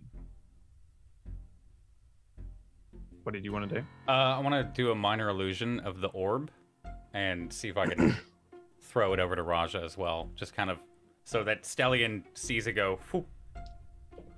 He's got to beat a 15. If he... All right. Yeah, you throw the orb over. Okay. Do I even feel it when I catch it? Like, is it tangible? I don't think it's tangible. And it's an image of an object, so no. Yeah. It would just look. Yeah. Raja catches it, but then I guess I don't know if Raja. I don't know how he would even, like, he would try to catch it and then kind of question, oh, did I even catch it? Like, what? Hold on, I'm gonna roll myself an intelligence check and see how I respond to this, because I don't know if he would even get what you're doing. I'm gonna send him a message at the same time. Yeah, if you have a face, so he thinks catches it you have the orb. What was that? That's not even. He thinks that's... you have the orb, so that. Oh right, let me put this orb in my pocket. Buy time for Arden. Yeah, I feel like this is absolutely failed now. God damn it. The vampire says, "What's that? 5 minutes? You have 4 minutes left." 4.5. Well, what say you? Raja's turning to the rest of the group. What say you? We give him the orb? Well, no, there's like no way he's getting it. That's our whole mission. Also, look at him. You could just tell. He's evil. I'm gonna insight check him one more time. Okay. What are you trying to insight? Whether he's evil? Yeah, whether he's actually evil or not, or does he seem to be sincere about all the stuff he just said? He does seem to be very sincere about what he's said. He does definitely come across as like fucking lawful evil. Surprise, surprise. But everything he's saying, he does seem to believe in, and he does seem to just be saying, "Give him the orb, and he's just gonna fuck off and leave you." I'll when she says that, Raja's just gonna respond with, "I've spent most of my life and my entire career slaying evil. He doesn't feel like they did." Raja. What? You mean? You realize we gave the orb to the princess, right? Outside of character, Carlisle is lying his balls off right now. Yeah. Oh. Give me a deception check.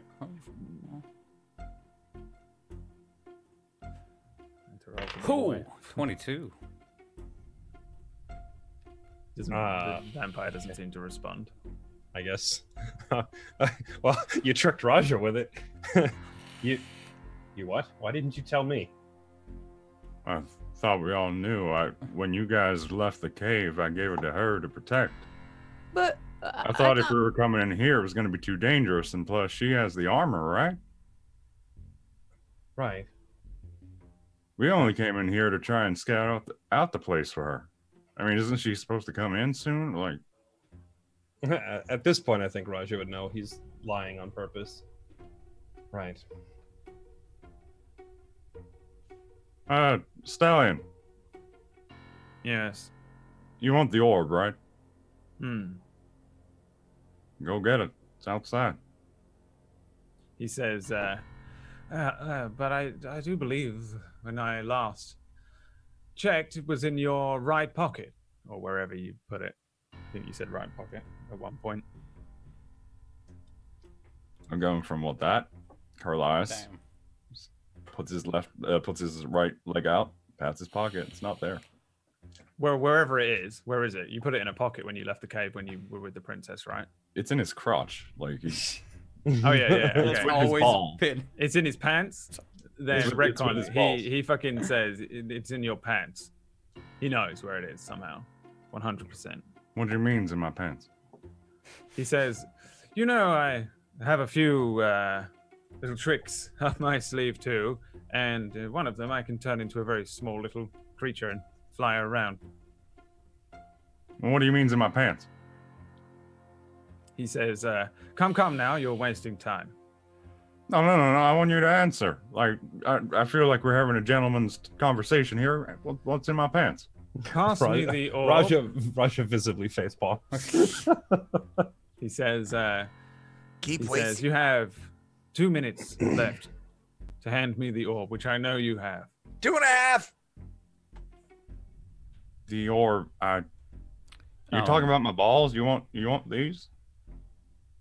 You want these dwarven balls, Stellion? Is that what you really want? He just completely ignores you from now on. Can I press What did you want to do? a giant? Carlisle's just grabbing his crotch, like, you really want these, Stellion? I want to use prestidigitation to just do a giant middle finger on the wall, like right in front of him. Raja's just gonna the last minute. Well, Raja's gonna first off set the lamp down so he doesn't illuminate the glyphs and whatnot, and then he's just gonna slowly and pretty deliberately walk over to Carlisle. And just I feel like you walking over and he's like mid grabbing the crotch, like, what? Yeah, I'm gonna. and Rasha just holds his hand out. What? Dying here accomplishes nothing. I'm not giving him my balls. The orb, Elias. What, Raja? What do you mean? Do you think I mean? What? Can I insight check him? Is he? Sure, I guess so. 12? Are you? Out of character, what is Raja? He's definitely planning to hand over the orb. But Raja, don't give him that orb. What? Yeah, Would you don't have to give cut him off a ball? Like, no. What are our other options? Try to fight him when all of our magic is expended and everyone is vastly injured? You know how that will go. We're fine. We can do it. We can do this. We'll be fine. Got like my hand on Lash's shoulder ready. Raja, you want to give up now? After ever? No, I don't. But we don't really have many other options. What are you thinking? If anything, we go elsewhere, recover, and try to come back. Too risky. Plus, Well, I don't trust him.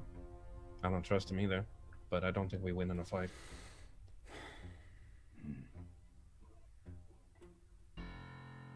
Unless we open this portal and shove him down it. No, I don't know what the others are thinking, but I was thinking the exact same thing. Hey, what would happen if I threw the orb in the portal?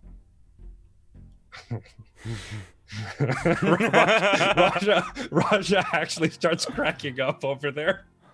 Hey, what are you guys talking about? Because we need to know. Oh, just, you know. Business. We're not going to Lash. give it to him, right? Guy talk, Lash. It's Just over there trying to concentrate on my spell as you guys keep talking. So he's just like getting irritated. Not your guys' fault at all. I mean, if you think about it, portal's not open. I could throw it in there, close it up. And when he comes down to get it, we light it up and push him in. We still don't even know what's going to happen when we destroy the orb. We're operating entirely on just the word of the princess, who even herself has barely given us any detail. I mean, we're being hunted down by them. Yeah. Princess is the only one to really show hospitality. She tried to hunt us down in the beginning, too. She only showed hospitality because she realized she couldn't overpower us. I mean, I gave her a good warning shot.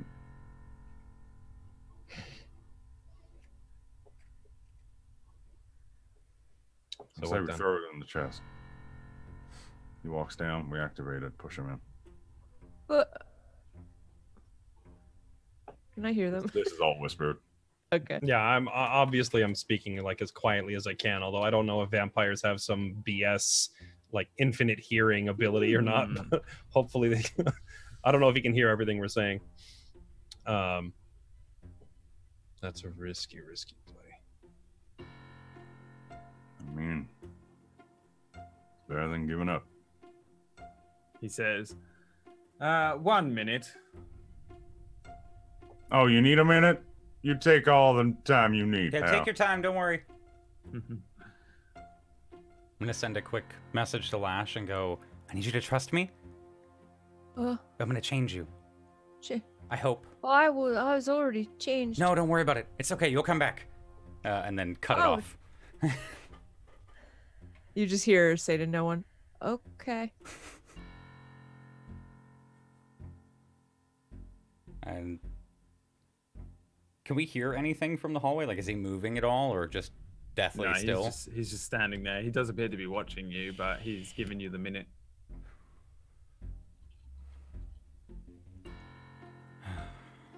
So what you think? I think we're probably all gonna die here if we don't give it up to him, but I don't know. Some things might be worth dying for, I guess. We could try. I'm gonna message Raja and go, hey, please don't give him the orb. I have a plan. I mentally back to him. Better be a really, really good plan, my friend, because otherwise we're all gonna die here. And I think giving him the orb is probably the best bet. I think I can make Lash really big. So when you see me throw her, just attack. And that's all right. Have you made your decision? The orb. I'm gonna just like kind of stroll back over to wherever Stellion is standing and say, it would appear that I have been outvoted. He says, I always did hate democracy. And then it cracks his fingers. Everybody roll me some initiatives, please. This one's gonna be someone else. I didn't click the ding first. Hang on. 17. There you go. 17 as well. Oh. Almost like you guys were prepared to fight. I'm getting Storm King's vibes, and if anyone gets cut in half, I'm gonna be pissed. Is my ready to action still counting here? Or I guess it depends what your plan is. My plan is to polymorph Lash and myself at the same time and throw Lash out into the hallway. Well, I don't know how you would throw. I And mean, just like a push. Yeah? Your ready to action would go up. I don't see why not. Okay, so the second I hear him crack his knuckles, I'm gonna throw polymorph and twin it on myself and Lash to make myself a great ape and her a Tyrannosaurus Rex. Yeah. I knew this was gonna fucking happen. The meme is alive! Let me see if I've got a The fucking once in a token. campaign kind of thing, boys. Yep. See if I've got a fucking token. What is this? Or giant ape, sorry, not great ape. Yeah, giant ape. A giant ape. Alright, I think I can just give you a fucking token for a giant ape. Paralyzes mind when he sees the Tyrannosaurus Rex. He just How big is a great ape? The giant ape is... It's a huge beast. I don't know. How does fucking I don't know if I've ever fucking even seen polymorph go off, honestly. I mean, this is I think the first time he's used it as well, so it would just be all just kind of feeling, just let it go. I'd imagine the body parts just start growing and mechanically. Bulkier. Huge beast for both. Huge. Huge, yeah. How tall are you then as a great ape? I think it's like I don't know. I'm trying to figure it out. I feel like the T-Rex wouldn't be able to stand a little bit, but T-Rex would no way fit here. T-Rex is 30 feet long. Was coming. I know the T-Rex is 30 feet long. I don't know about the height. T-Rex at its smallest was like 15 feet. So you tossed me to the hallway, right, which has a taller ceiling. Man, how tall is the room we're in? He said 12 so feet. I'm just gonna make you fucking hench, and I'm gonna make you fucking hench. Because it's gonna be. It's actually. I looked up a T-Rex and it says most complete specimens average up to both 12 feet in length and 12 feet tall. Oh. I see T-Rex height 4.6 meters minimum. 4.6 meter in feet 15. That's what you get. So I'm sorry. I guess like on the knees. On the knees that's of the T-Rex a little bit. That's how big T-Rexes So were. my head Nice. is like in Lacrin. So you are. So she get like thrown out, and then it would just be like, and she just kind of appear, in the hallway. There's a fucking great T-Rex that just like fill Attack the on fucking Titan. room. You crunch against this thing. This is an old fucking temple thing as well. So there's this like, and a bunch of the rocks fall down, and like sand starts pouring through some holes in the ceiling. For you, this is now the same as if you were in like a confined space. If a medium creature is in a small space, you have half movement. I think it's the same as being thingy-majiggy, if memory serves. So you only have like half your movement and shit. I'll have to remember how does the confined space thing work, chat? Is Bilbo here? Is Bilbo here? Great ape. You're huge, so you're probably the fucking same size. Yeah. Fuck it. Yeah. Yeah. You're 15 feet. You're the same. You're the you both just. I'm gonna stand. This fucking thing happens in front of Stellion. Stellion's eyes go wide as this happens, as he sees you. That's new. We've learned a few tricks, Stellion. He looks like he's prepared, like he's gonna do some crazy shit. So, I don't think you can throw a T-Rex, even as a great ape, in this confined space, because it's just fucking impossible. No. Okay. What happens with your HP and stuff? Is it the same as a druid? Like, yeah. or do So you just... here, I'll throw it in the. I'll throw the whole spell, but all gear, everything melds in. Lasts for the duration until it drops to 0. Target assumes the hit points of its new form. When it reverts to its normal form, the creature returns to the number of hit points it had before it transforms. Okay. So, you're in your temporary HP, how much you have. I think it... do you know, Jay? It says on the card, but we can roll it. It's got the average health, or we can just roll. Do you want me to roll? Take the average. Okay, so 157. 157 for you, and then a It T-Rex. looks like 136. Am I reading that right, Jay? Yeah, 136 is your natural hit point. I'll send these cards to you on Discord if you want, Brad. There's the card for T-Rex. Nice. And there's Giant Ape, just so you know. This is the fucking most, like, Hail Mary Dude, this thing. We had to. We're broken right now. Yeah. Not in the good I've been way saving either. the spell for either turn him into a cricket or T-Rex. Okay. So that is what happens to you. What was the confined space thing? Did anyone see what that was? 'Cause I can't remember. Confined space gives players 5 times That's a move kappa. speed and 10 times. Fuck you. There's a I'll rule look about for it. confined space somewhere, but I'll do. I actually just Googled it and couldn't find it. Yeah, I If actually anything, you might just apply rough terrain. I think that's what it is. I'm pretty sure you can only move at half, because I remember looking out for Storm Kings when you had a fucking giant in a tiny little space, and you could only move through it as really slowly. John in the Playground forums are saying there's no rule, so it ends up as another case where the DM ruling is required. Like, I'm Googling it, and I can't see anything rules that... All right, you have rules half movement, then. That's it. I'll just confine you to half movement, because it's just like... You're just all crushed. I don't think it would affect you in any other Someone said direct this way. has become Yu-Gi-Oh! Stellion, I summon Tyrannosaurus Rex. Blue Eyes Attack! White Lash!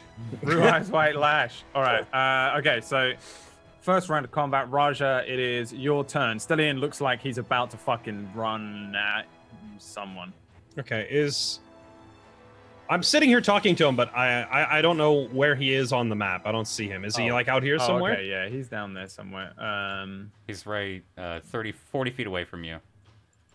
Yeah, right here. I think can I not ping? There you go. I'm just gonna give this box like... You could give his bottle light, and that would light up the hallway. That was the wrong way around. Brad, would I be able to get a shot off on him since everything's gone to shit? And I was watching him come downstairs, like, aiming at him. Why doesn't this fucking work? Hey, there you go. You see now? Hey, yeah, I can see everything now. I think I'll just do that, but it is still very dark. Okay. But I Can we think put a just to make circle it- to show where like the lamplight is then? Which is... You can do an believe- aura. Yeah, last I did, I set it on the floor right here, and I don't think I've moved it since. Oh yeah, you've put it down. You're just not going to keep it. Okay. I'll give you a thing. I know this is sometimes really boring to watch, chat, but this is an extremely decisive fucking fight that I'm willing. I want to get all this shit right. Also, to the dangerous. team, I'm thinking. Or is it there? I gotta pop one square south. I put it like right by the corner of the doorpost there. Great. Yeah, right there. I will give it a 30-foot aura, and you should all be. It is, if we're going to be particular about it, it is 20 feet of bright light followed by 20 feet of dim light. Nice. So You it see that? reaches. No. Where did that go? No, come back. You guys would rather have me casting guiding bolts and blowing the hell out of this guy, I assume, right? Than trying to cast for another 10 rounds to heal 2d8. Yeah, no. This is a case of nuke him down or die, probably. Do you see that aura? Yes. All right, that's what you can see. Dark right. vision is the same thing goes for you because light cancels your dark vision out pretty much. So I can't remember Walter and Carlisle. You have only as much light as everyone else. The thing is equalized. So would I be same able to for get a him shot though. off on him, Brad? I don't remember you readying a shot. I was saying, like, I was watching him coming down the stairs for any hostile action. Did you? That was the full purpose and intent. Yeah, you can do it with disadvantage because you can't. I'm just see out him. of the range, Yeah. but I'll spend a grit point to make that normal. Okay. It's gonna be with the rifle.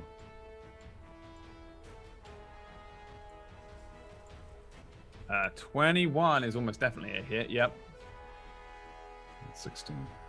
So, like, this all happens at once. Suddenly, there's a T-Rex and a fucking ape, and Stellian like cracks his knuckles and goes as if he's gonna kind of run forward. There's a gunshot from the Mr. Repeating's rifle as a bullet launches forward, and the first blood is spilt. You see it strike Stellian. He does bleed. It's like it's not as much blood as you would expect from a shot that just fucking strikes him straight through a fleshy part of his upper torso, and he kind of growls a little.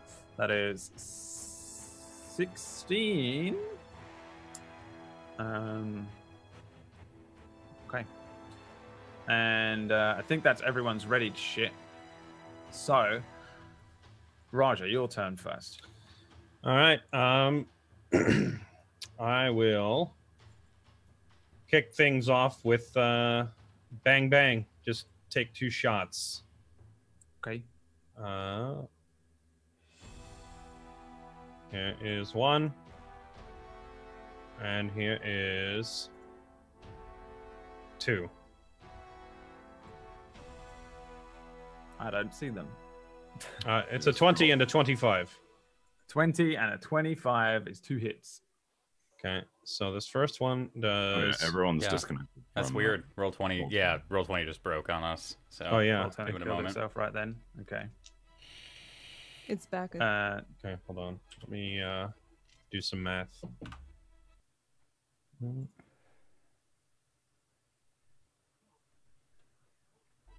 Where is it? Hey. There There we it is. So, what is that? 24?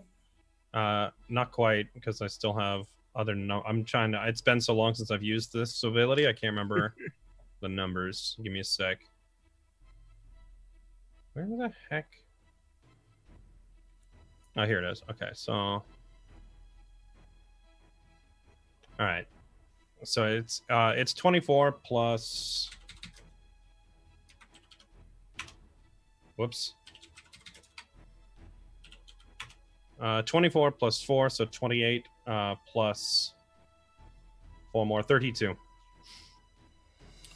32 in total, yeah? Correct.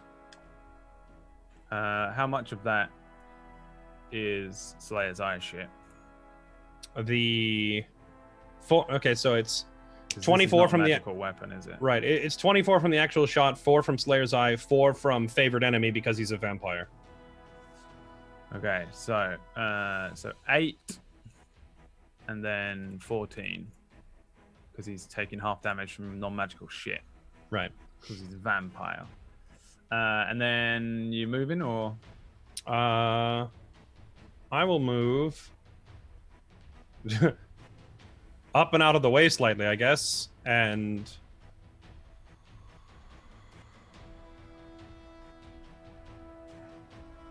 can I activate an item on a bonus action or no?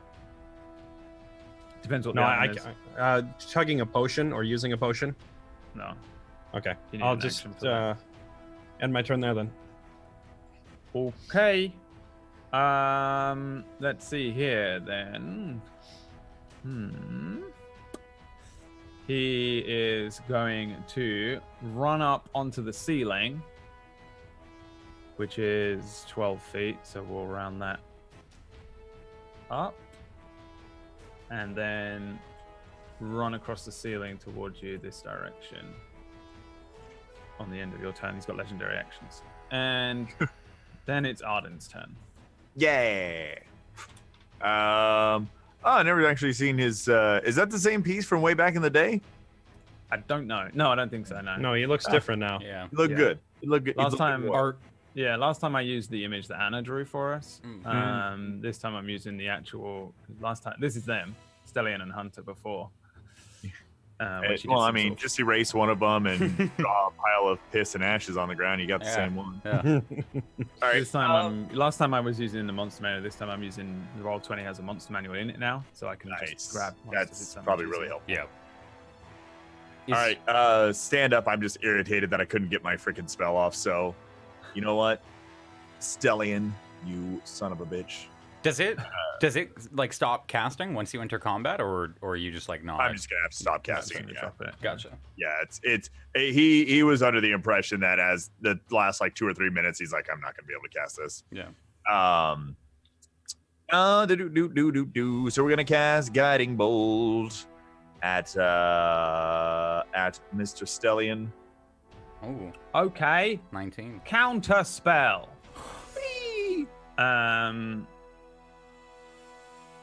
Let's see. What level is that? 3. So that just ends. It's a level 1 spell. It's a level 1. Okay, yeah. He runs up onto the roof, and you begin to you end one spell and begin to enchant another one. And you see him as he's running, like he's moving pretty fast. He's kind of doing that fucking fast vampire move, but we're all, you know. And you see him very briefly stop, and he crunches something, and you feel the words snap out of your throat and stop you casting for a second as it counters the spell. You clear your throat, but it's too late. That's not fair. Well, let's see who runs out of spells first. Yes, let's.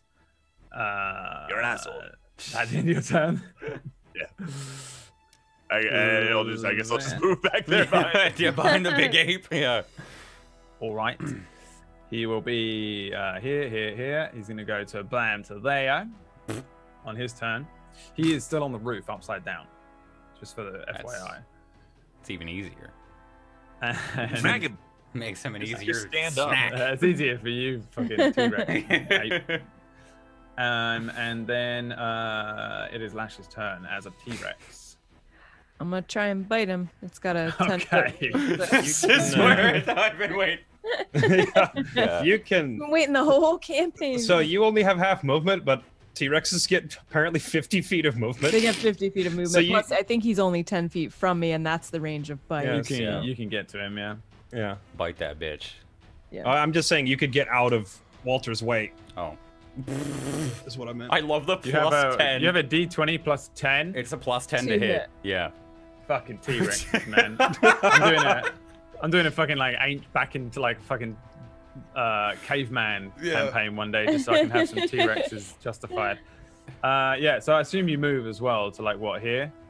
I guess if I need to. It has It's a got a 10-foot range on bite, so do I need to? Or Oh, it's up to you. Yeah, you can be here. yeah, I think I'll be there if that's cool. Just Yeah. as he comes out the top of the thing. Yeah. Yeah, give me the damage. That's a hit.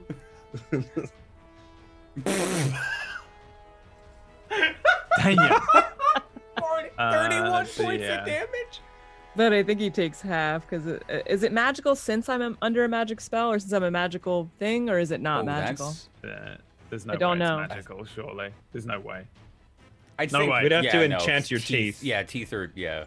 And then he's got to make a, Oh yeah, that's right. if T-Rexes auto grapple when they bite. It's a medium. Yeah. If it's a medium or smaller creature, it's automatically grappled. Escape DC is 17. Until this grapple ends, the target is restrained, and the Tyrannosaurus can't bite another target.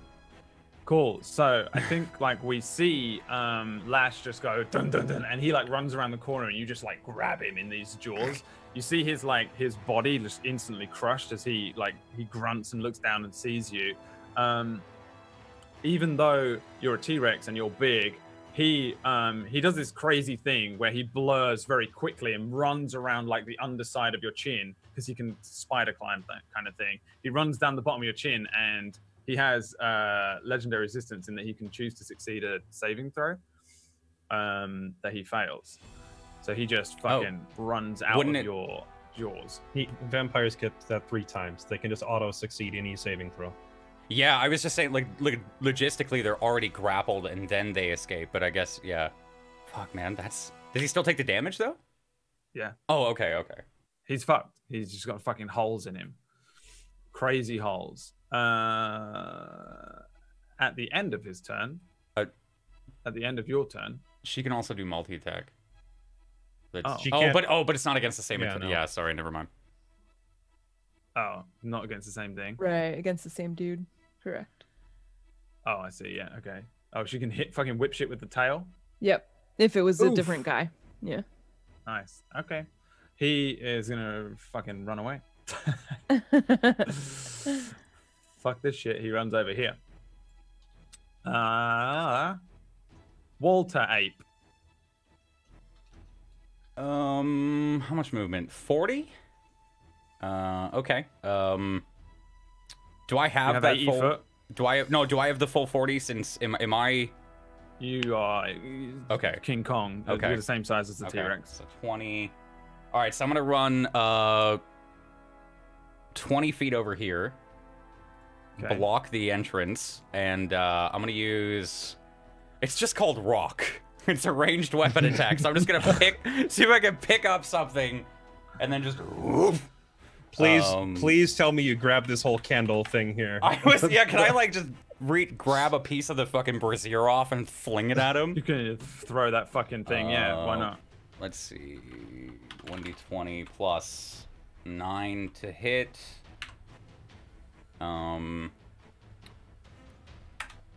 24 to hit. It's a hit! It's a hit! Roll 7d6 plus 6 bludgeoning damage, 36 points of damage. Oh, that's my turn. It's my turn. Okay, so okay. He you just like you see him running, like he runs away from Lash, and then there's this dum dum dum dum dum, and then there's like a Walter smash like kind of thing. He just grabs the whole the whole ass thing, stone chunk thing. Yeah, why not? It's fucking we can throw the little fucking thing the candle was in. Or I was gonna take. I thought it was a big ass bowl. Okay, fuck yeah, I'll throw the whole monument. Yeah, no, it's a big fucking like rock monument thing, and you just fucking like woof, and it launches. You see him kind of like desperately try to move out of the way, and it just clips him. Bang!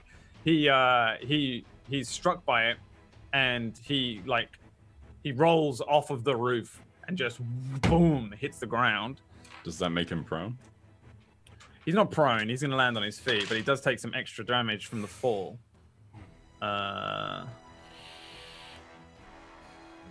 To the tune of 2, but still 2 extra as he you hit him and he just boom, he lands. He kind of like superhero lands on the ground. He looks up and he looks angry now. He hisses at you. And 1, 2, 3. That's the end of your turn, yeah. All right.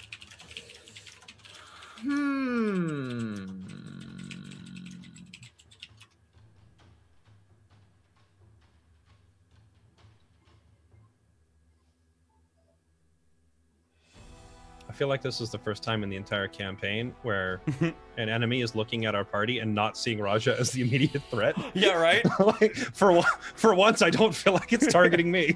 No, it really isn't. And now he's looking up, trying to figure out what to do. Let's see here. I fucking hate role-playing a fucking old vampire that is way more intelligent than me. Well, I guess he would probably... Okay, let's see here. How about this?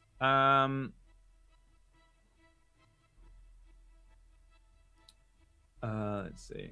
Okay, Arden, make me a con save. Uh-oh. The wound on Stellion's head where the rock hit him heals a little, for the record. You see him kind of do that horrific... vampire thing where like the Wolverine thing where the head knits closed somewhat.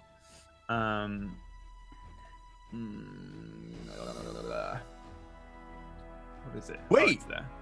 Yeah. Arden has the. Didn't we? Fairlight, you just took the feat as well, right? The recently that gave you the con save, right? Yeah. That's Why don't I have my proficiency.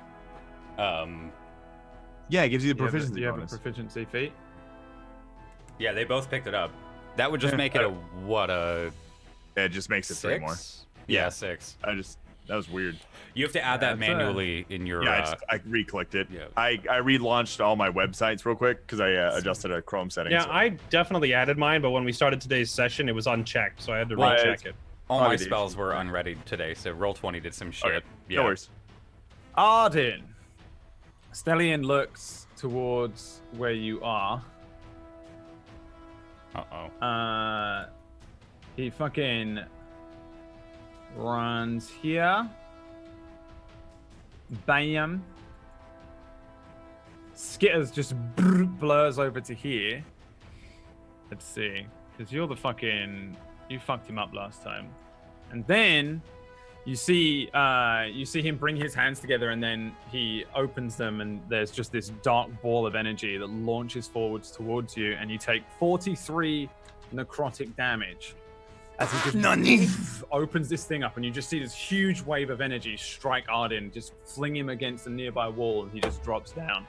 I'm gonna put you here, and Wow. I'm gonna you are Are KO. Are you out, Tenchi? Oh no, 0. Almost dead actually. It Wow. almost. It was like It was 20. close. It almost exploded him. Yup. It almost exploded Master him. Exploder. Um, I wasn't gonna do anything in this fight anyway, so I don't care. Stellian looks up and says, Come now. Let's not fight. Really wasn't much of a fighter anyway. Give me the orb, and we can stop now." Bite him. Bite his face. You put him in the face. Bite his Bite everything until he's Right dead. in the face. Carlias, you are next to him somewhat. Jeez. It is your turn. So I'm just going to move these things here, just because they're annoying on my sheet. Right. Spending a grid point, forceful shot on the first shot. He needs to beat a DC 16 strength. Easy. He beats it. 19. So that's my first shot. Does that hit? 17. To hit on the shot, yeah. So that does 12 damage. The second, 21. To hit too. That's 14. And then for the bonus, there's Cerberus. That's a 21 as well. That's a hit too. And Cerberus That's- is magical, right? That's magical, so that does 6. So in total, 26 halved plus 6. I followed it. So yeah, you just like suddenly like he's like come now, and then just holes start appearing through his body, and he kind of looks back at you, bares his vampirish teeth, and is that the end of your turn? Let me just check something real quick. He's gonna move over. Not too far. He's gonna keep the chest in between them. Okay. Raja? Okay, I am going to.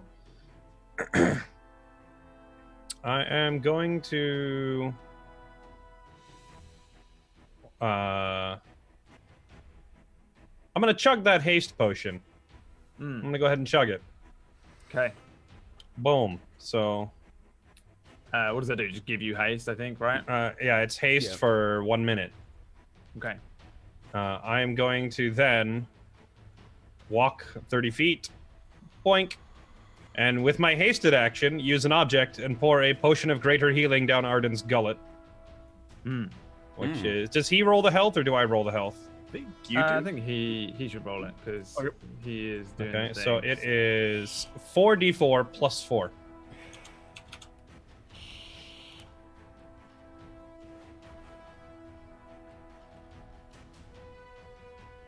Not bad. 15. Yeah, you get 15 HP back. Hey. And is that in your turn, Raja? Thanks. No, I'm going to move. If he's standing on the ceiling, and if I were to move next He's not to on him, the ceiling. He's on the ground now. oh, he is. Okay, then I'm gonna run right up here next to him. Okay. Oh wait, he doesn't. He doesn't provoke opportunity attacks anyway, does he? I still have a bonus action. Let me see real quick.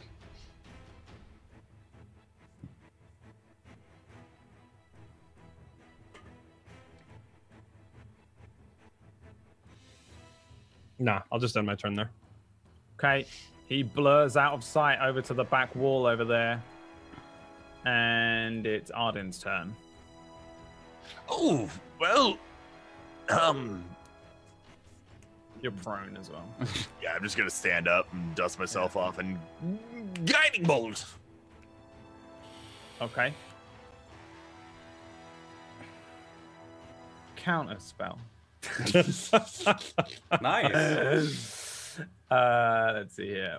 I mean, those are level 3 spell slots you're sucking out of him. Keep doing it. Yeah. I think, yeah, he will see you go to do it again, and he'll do the same thing. Where as you go to speak, guiding, you feel the words choked away from you for a moment, and you stop casting. You see him kind of close his fist and cast his own counter spell. You still have 15 feet of movement and a bonus action if you would like to use.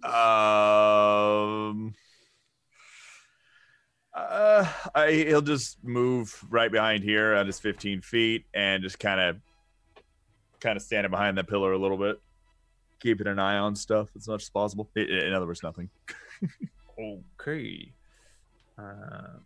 Well, if anybody has a big boy hit, I got 2 +10s to your attack rolls. Because I ain't getting no attack rolls.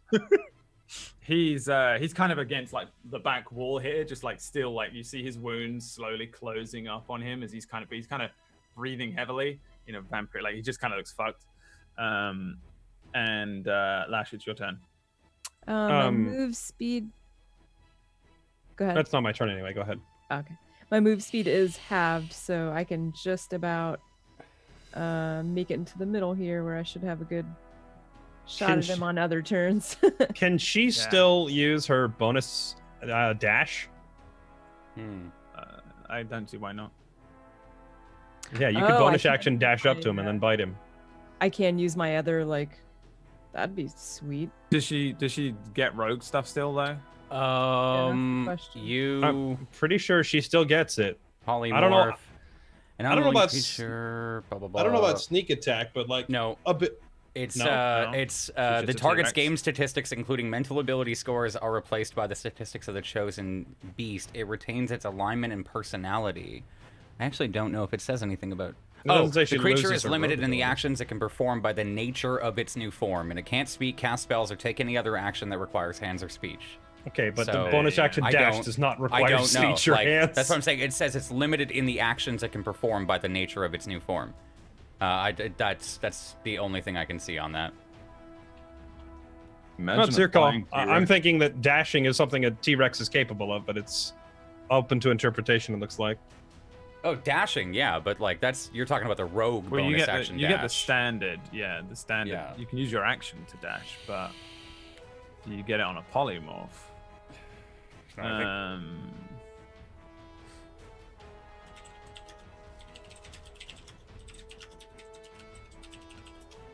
They become a T-Rex. Do you take the int of a T-Rex? You take all of the stats of a T-Rex. Then there's no fucking way you can remember to do roguish things you've learned. I think you just hit 9 int or 2 int. Because when you turn into a druid, I think it's just the strength and dex. I know druid keeps their polymorph is all stats. Back 3. It says it says on there. It says you're now just that. I might have been. I was probably thinking of the druid wild shape one, because druids keep their mental alertness and such even when they this one straight up game statistics, including mental ability scores, are replaced by the statistics of the chosen beast. You're just a T-Rex. Yeah. Never mind then. I was thinking of the druid polymorphing into a T-Rex, because then you have an intelligent T-Rex. Yeah. Right. Well, now I'm just a T-Rex in the middle of the room. That's my turn. Does she no even know you're attacks. still friends? It said keeps their temperament or something. Personality I'll allow and it. alignment. I'll allow it. So- Yeah, okay, yeah, okay. So yeah, I'd say you can't do any roguish bullshit, but you can use an action to dash up to him if you want. Right, but then I Standard. can't attack, right? Because that's my action. No. Yeah. Right. Yeah, I'm gonna stay in the center. That way I can always get to him. Okay. Walter. I'm gonna move so I physically block the doorway. And what is it again? Alt. That's alt. And I'm going to use the throw at him again if I can. Yeah. What was that again? 1d20. Just break a hunk of the wall. Yeah, off just and chuck it try at and him. grab a and 1d20 plus 9. 27 to hit. give me a the equivalent of an athletics check to see how fucking much damage you do to this wall that you guys are underground being yeah, supported up yeah. by. This would be athletics check with its strength. So roll 1d20 plus. Oh, actually, it's plus 9 because it has a bonus to it. 17. Yeah, I feel like you rip a fucking huge chunk of this wall, just immediately a bunch of sand starts pouring down through a hole in the ceiling. There's a bunch of rocks. The whole room shakes. There's a deep, dangerous kind of like earthquake-like shake for a few seconds as he's pulling this thing out. It seems very dangerous. Okay. Lash moving around and the ape moving around is also doing the same kind of thing as you're tearing through the roof. And just bits of this room look like this room's starting to look kind of unstable, but you seem like okay. You fucking launch this thing. I would say he's in part cover, but it's not going to matter because Lash is in the way of this ridiculous throw. But yeah, you just launch another rock, and you see Stellian just fuck. 29 damage to hit, or 29 damage rather. 20 or 29? 29, sorry. Okay. Yeah. So it's that and that. Yeah, you just see him like he goes to like dash out of the way, and then you just see him you see him crushed against the wall. He kind of like turns and shakes it off. He looks a little dazed for a moment, a little shocked. Hold on. You would assume he wasn't expecting this. This is like gonna Hulk start, like- versus Loki. Yeah. And Yeah. he's gonna run start, over and just grab with- his feet. And with boom. my arms like like start motioning out of the room. And then end my turn. Okay. At the end of your turn, he is going to run over to here. I think it was there. Was it there? And then on his turn, he is going to look at Raja. Will you give me a wisdom saving throw? Aye, aye, Captain. It is wisdom plus. It is a 7. You see sort of Stellian appear on one side of you, and you probably bring your Tulwar up, and he just looks at you and says, "Yes, look deep into my eyes." And you begin to feel like a little drunk on his eyes, and you look at them, and then the world kind of swirls around you as you feel like you're falling into this vampire's spell. He has charmed you. The charm target regards the vampire as a trusted friend to be heeded and protected. Although the target isn't under the vampire's control, it takes the vampire's requests or actions in the most favorable way it can, and it is a willing target for the vampire's bite attack. So you can repeat the saving throw if you get fucked with, pretty much. But otherwise, you are 24 hours charmed by him. Rip. He says, "Don't let them hurt me. Give me a moment to recover, and then this will all be done." He will then run behind this pillar. Carlisle, it's your turn. All right, so I'm guessing behind the pillar he has cover. He has a little cover, yeah. He's kind of like doing like the thing. all these wounds on him, just fucking crushed. Like it looks like he's probably got some fucking mash up bones and crushed organs in his body. Luckily, he's a vampire.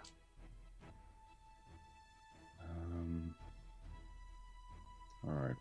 Carlisle is going to move over here. And then switch to the repeating rifle and take a shot. I'm guessing this would be disadvantage. No, you have your standard. Actually, it's disadvantage because you can't see him with your sight. He has a bonus to his AC because he's in cover. All right, so then I will spend. Hey, what are you doing? I'll spend a grip point and shoot him. Hey, Elias, stop! That is still a hit. Yeah, probably ricochet the bullet off of a wall nicely. That's 13. Great. Yeah, just oof, from behind the pillar. What the hell do you mean? What am I doing? So what are you shooting him for? He's trying to kill us. No, he's not. With you? What? You're insane. Snap out of it.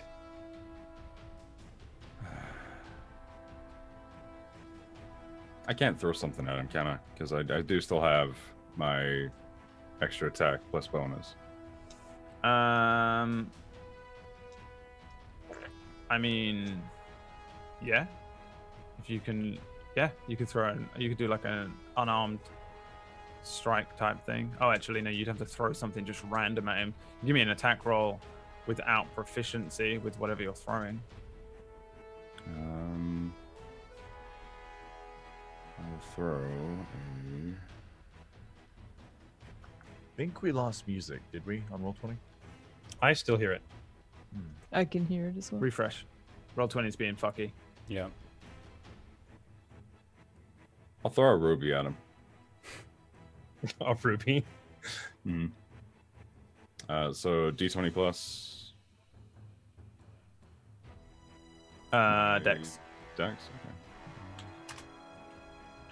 What are you throwing? Just like a ruby. I'm like gonna ping it at his head. Okay. 19.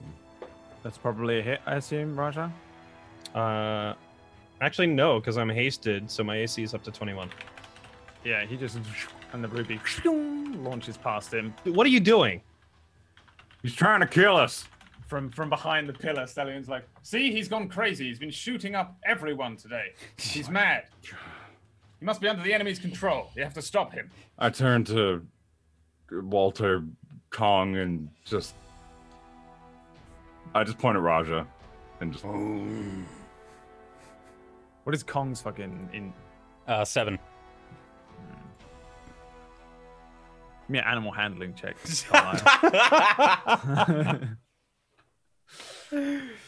Oh. Fuck. Yeah, he just... Alright, I need Camille back. He can... Coco, you ain't. You don't understand these crazy hand movements this human is making, or this dwarf. Is that the end of your turn? Yeah. All right, Raja. Yeah, I am going to get directly between Carlias and Stellion, and I'm going to try and grapple him. Okay. Yeah, give me contested athletics versus probably acrobatics would be best for you, Carlias. Oh, acrobatics? All right. Yeah. Yeah, you like grab at him and you kind of go to like grab him. Specifically, he's trying to grab the gun. He's like, "Stop!" and he goes to grab the gun. Yeah, you like go for it. You probably maybe get your hands on it, but he's got quick hands and he just. Did you just grab the gun that I fired?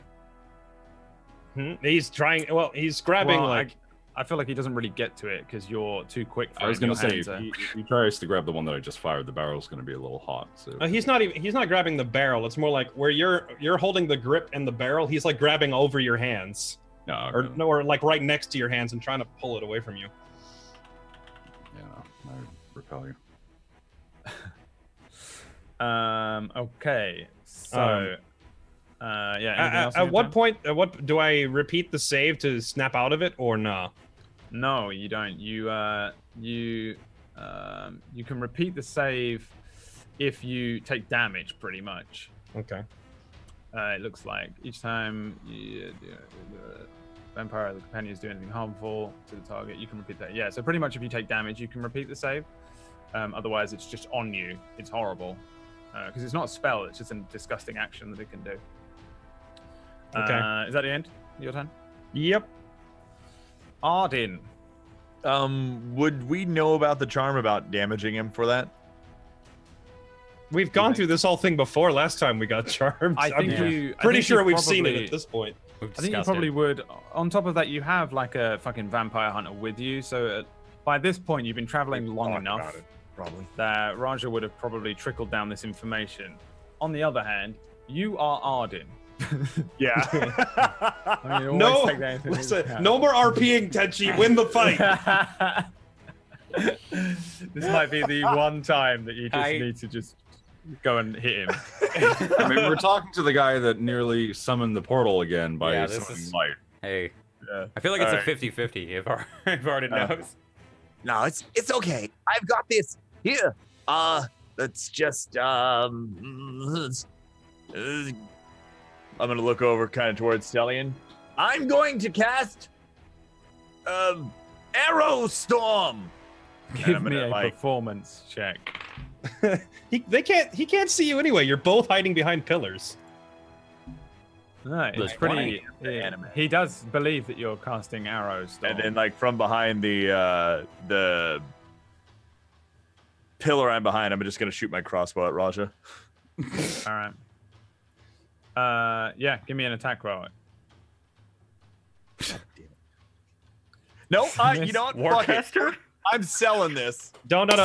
Even if my AC is 21, so before you waste a guided strike or something, I'm using a bonus attack here. Oh my god! It's one of my other resources things that I can do. Oh. So I'm gonna use the attack, then a bonus action to do another attack, and then now I'm using my divinity to add 10, 24.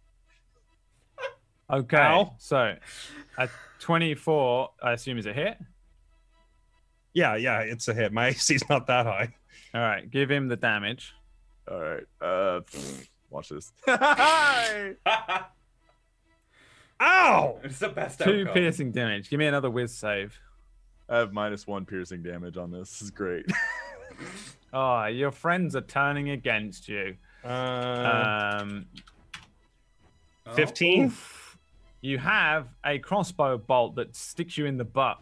Ow! And behind you is Arden, menacingly looking at you from behind a thing. You are still charmed. You are... Yeah. Stellian shouts, "See? They've gone quite mad. I can you have tell. to restrain them." Yeah, I'll work on it. I'm shouting at after all that. I'm like, "Yes, Stellian, you can counterspell that. You're getting bad at this. I can't think of something better." Stellian shakes his head imperceptibly behind the thing. Is that the end of your turn? Yep. All right, Lash. Lashosaurus Rex. Yes. I'm gonna go ahead and go up to Stellian. Presumably, I can still bite at him. I assume that pillar's he not has a too bonus big. to his AC, but then this is that fucking moment, like you appear over the top there. Let's see. You just take a Plus- sniff, and it's like the breath. Fellowship of the Ring style. It's like the I troll think- comes around the other side. Wow, you rolled so bad that you miss. You just like your jaws come down and Stellian ducks down and just like gum, like you bite like at the pillar thing, like the monument thing, and just start fucking like chewing on that, and he ducks under and you just your jaws crush on the rock there, but you don't actually get any vampire in the giant maw. What else do you want to do on your turn, if anything? Yeah, I can't do any of my movement stuff, so I think that's it. Quick question: can she intimidate him?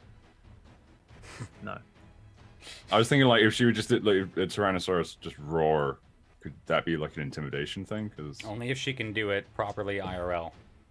With the same cadence. Do you want to give it a go? Does it have to be pretty deep? It's got to be exactly like the movie. Oh my god, no. I don't think a Tyrannosaurus Rex is deep per se. It's more just guttural and Hellish.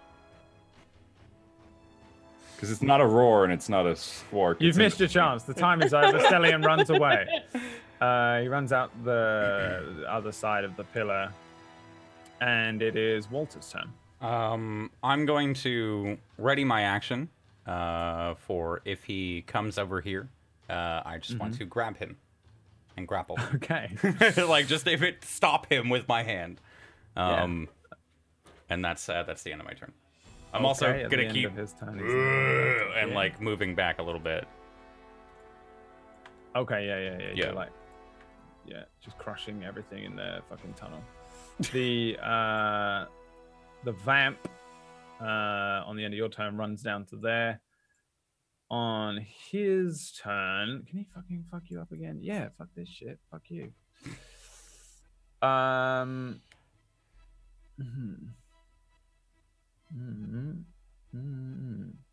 Surprisingly low amount of fucking damage spells, honestly, for this motherfucker. Maybe it would be better to just fucking eat him. You know? Would it be better to just eat a guy mid-combat? This motherfucker? What do you think? What do you think? What's the vampire gonna do? What's a vampire gonna do in a situation like this? Actually, no, you're covered in all sorts of fucking heavy armor, aren't you? Man, I feel bad actually playing properly, you know. But he would be even better. He would be even better than me at D&D. So, yeah, I feel like you're just gonna have to give me another con save, Arden. Yeah, no worries. Let's see. Since your boy's Ooh, nice. I think that's enough. Let's see here. Yeah, so you only take half of this necrotic damage as he just launches another wave of just death towards you. You only take 15 necrotic damage. Can I pretend to counterspell him with a performance check? Absolutely. Yeah! Counterspell! It's a terrible performance. And then you fall over. You down again? Meets it and breaks it. 15. Damn. Nice. I was hoping you had 16. Yeah, he just boom. He says, Stellian says, there you go, Raja. I've taken care of one. He's just knocked out. You're muted. I say, Raja sees that and is like, yeah, you could have killed him. Be careful. Yes, he'll be fine. Beware, your friends have gone crazy. Did he move on his turn? Yeah, he moved on his turn. So he will probably end the turn there. Yes, I guess, yes. You have anything else you can do, young man? I do not think you can do anything else now. Okay. Carlias. All right. He's gonna move to the hallway, and then turn around. 2 shots against Stellian, and then the bonus against Raja. Sure. One hit. 27. 2 hit. So that's 24 damage against Stellian. Okay. So Cerberus against Raja. Fuck's sake. And I guess that misses you, Raja. Yeah. Fuck. Hashtag Raja problems. Can't break him out of charm because his AC is too fucking high. Yeah. The worst part is, if only he didn't have a haste. The worst part is one more turn, and I was going to put the charm proof on myself. That was like my next action, but I wanted to get Arden up first. Just come this way. Hold on. Just to walk around the corner with a giant ape fist. Is that the end of your turn? Yeah. I'd imagine that would be like Thor from the Hulk. 1 second he's there, the next is... Yeah. Okay, Stellian legs it across the other side of the room in a blur. And that is the end of Carlias' turn, so it's Raja's turn now.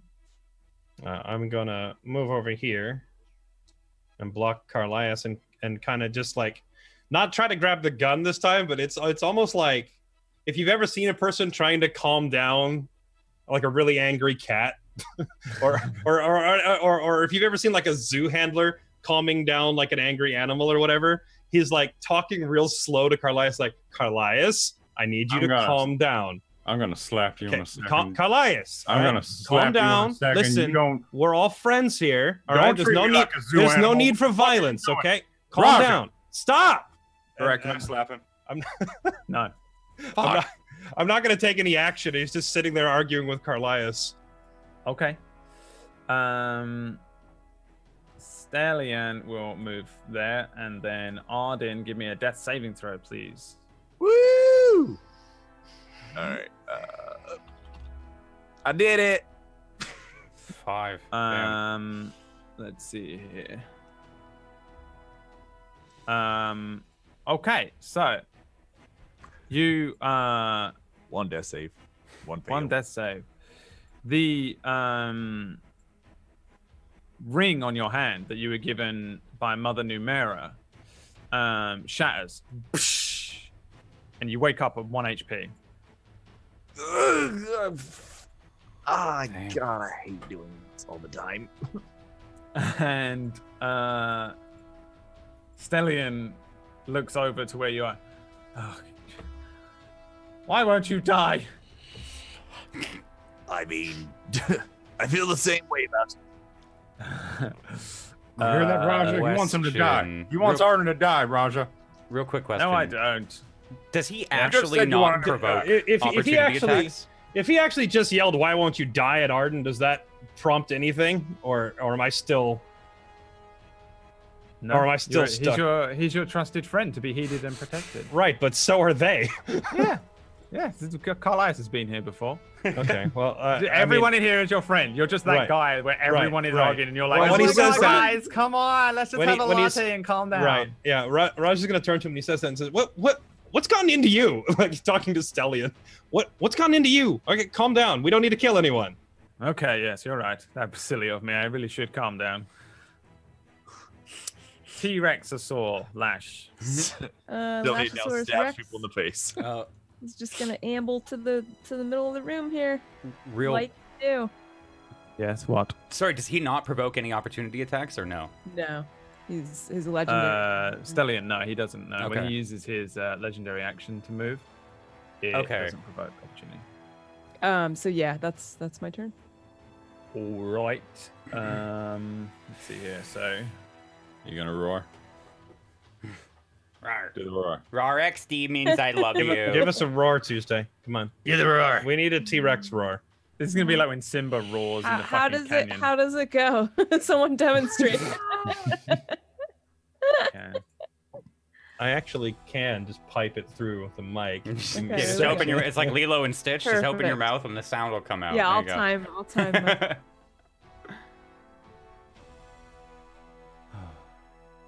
Are we waiting for me to do that, or are we? I Of course. yeah. There you go. Give me a fucking performance check with disadvantage using T-Rex stats. I don't know what that is. So just what is it? Fucking charisma -1. Give me a D20 -1. D20 Twice. -1. Okay. Wow. Minus what?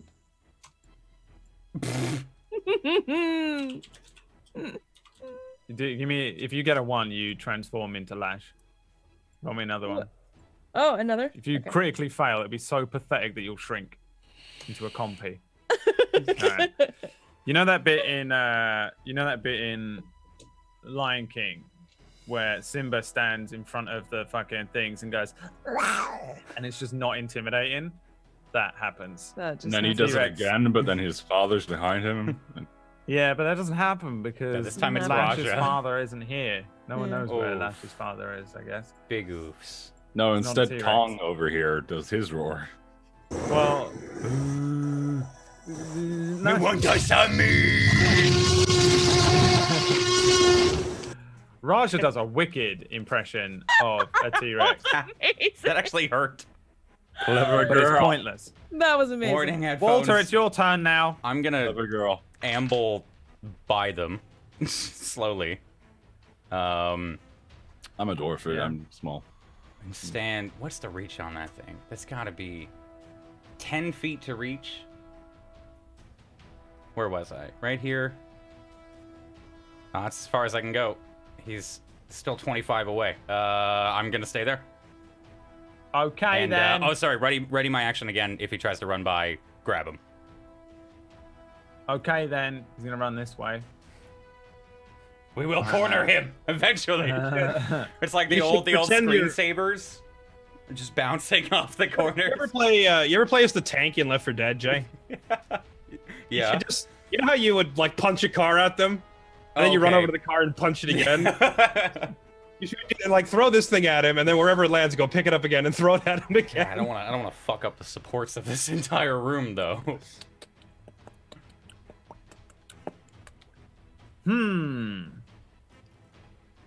There's no way this is gonna fucking work. There's no way this is gonna work. I guess.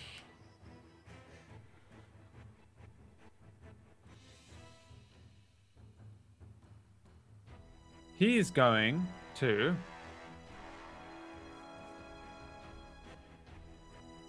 run over now. Actually, no, he'll run here and hide. And as he runs, he's going to shoot a ray of frost at Lash. What is your AC as a fucking T-Rex? My AC as a T-Rex is 13. 13. All right. Well, my D8s. Okay. So you'll take 6 cold damage, and your speed is reduced by 10 feet. Ouch. Damn. For how long? 15 feet. And you can still reach him on your next turn, though, because of your 10-foot bite. Yeah, actually, I think speed is reduced, and its speed is reduced by 10 feet until the start of until his next turn, basically. Okay. So that's the end of his turn, but he does get that thing. Okay. End of a turn there. All right. With my first attack, since I have the attack and extra attack, can I just bitch slap Raja? Yeah, you can just do like a full-on try and do damage punch. Yeah, it's an unarmed strike. So Like the first attack is the one, like the slap going one way, and then the extra is coming the other. okay, give me 2 d20s plus strength plus proficiency. Oh, plus 3 plus 2.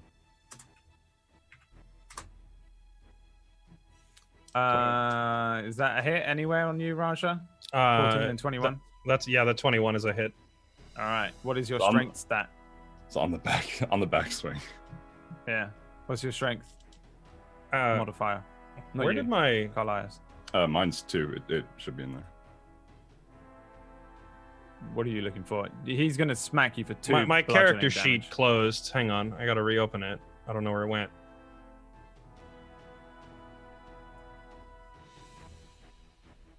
Is it back?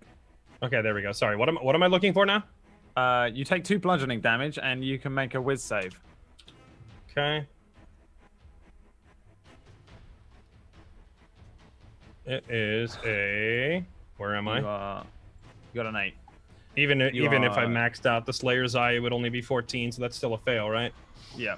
You, unfortunately, are still under the vampire's spell. This is gonna be the box all over again. the end of your turn. There. Okay, yeah. What do you want to do on your turn, Raja? I feel like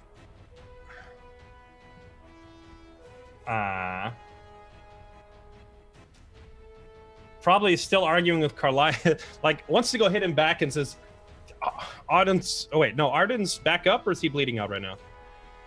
He's probably bleeding out. You should go help. Arden's fucked. He's on 1 HP, but he's up. But he got back up. Okay. Yeah. In that case, Ross is just gonna slap him back.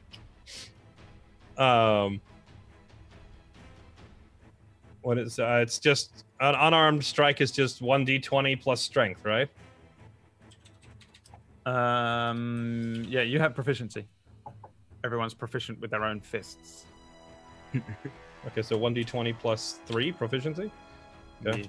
So I roll a 15 on punching him. Yeah, it makes it. Okay. Give me. It's just your strength. You just deal strength +1 actually. I think so. I think you take 1 more bludgeoning damage. Strength +1. My strength mod is 0. All right, so 1 bludgeon, and also you take 1 more because I didn't do it last round from his punch. So these two are just punching each other in the alleyway. Is that India turn? I'm gonna back up here and just yell at Lash. Lash, stop! What are you doing? Rawr. Rawr? Question mark. And then my turn. Okay. Arden. I'm gonna cast Arrow Storm again on Raja. How can I see Stellion at the moment? No. Well, you can. Yeah, you can make out where he is, but he's hidden. He's in cover. Okay. Does he look like he's healing at all, or? He always looks like he's healing. Oh yeah. Well, stupid question. All right. All right. I'm gonna go cast Arrow Storm on Raja. Woo! Then I'm gonna use my bonus action with my priest thing to do another attack. Jesus Christ. And then I'm gonna go hide behind the pillar. Yeah, just pum pum. The crossbow doesn't really do much, unfortunately. Lash.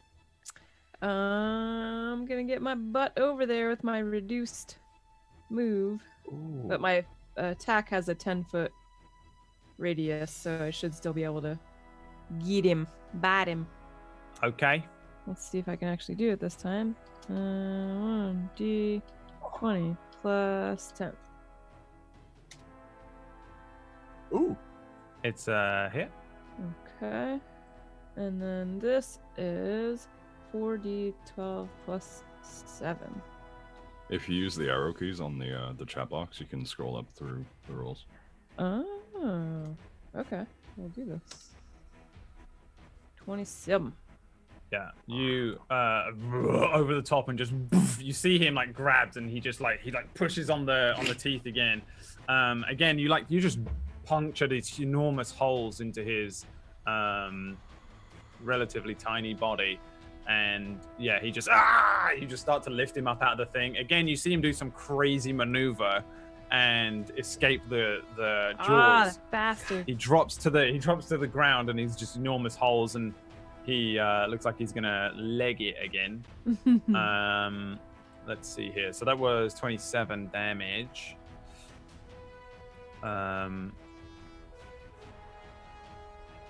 Is that the end of your turn? Was he It lifted is. up, by the way? What's that? What'd you say? How high was he lifted up? Does he take fall damage or anything from landing? No. Flavor, boy. Flavor. You're lucky he took 2 full damage earlier on. I'll give it back. He already healed. That he already healed. At the end of your turn, he fucking legs it, mate. Over there.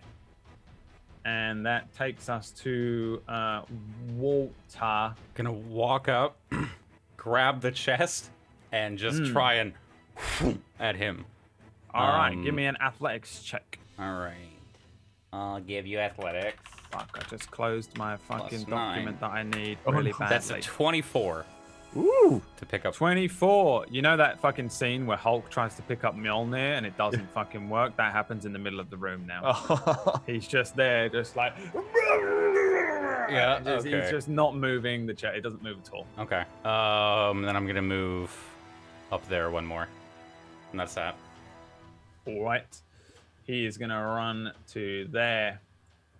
Bam. I closed my shit down and I really need it. Come back. Thank you. Did he move within 10 feet right there or not? No. I didn't get to attack him either, but it's because he has legendary movement. Oh yeah. That's Just right, to never clarify, mind. if he moves on his turn, do we get an opportunity attack?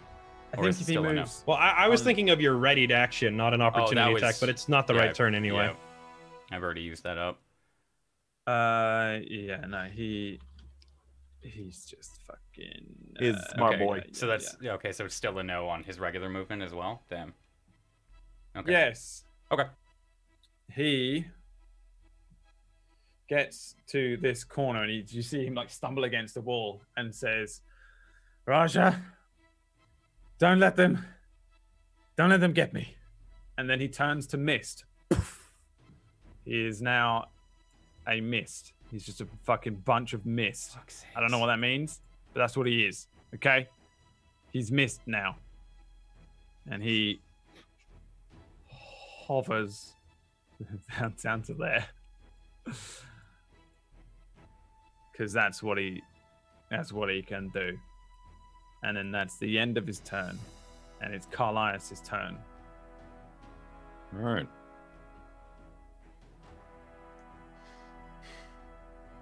Do you not know this is a no smoking zone?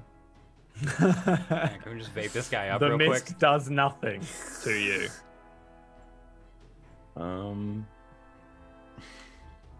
Sorry, Raja, but I gotta do this. All right, all these attacks.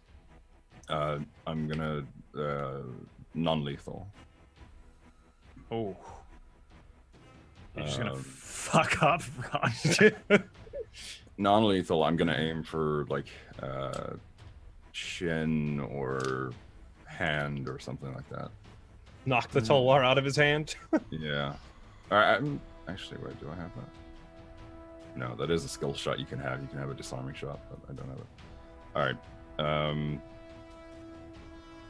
2 shots of a scar shot. You can take them one at a time. I'm just saying. I'm gonna prep my War God's Blessing. Is that a hit? That would not be a hit, no. Okay. How long does haste last for? I have like 7 more turns of haste, so my AC is 21. All right. So 19 no, 15 no. Hold on. Let me see. I'm gonna make sure. Never mind. You can see the bullet flying through the air, and bless that. Yeah. I can bless the rains in Africa, but I can't bless Carlias' shot right here. Jesus. And then Cerberus. Literally Neo. Yeah, just full on. What's gotten Neo-ing. into you? I need to hit you so you can not listen to that damn whatever. Is that end of your turn?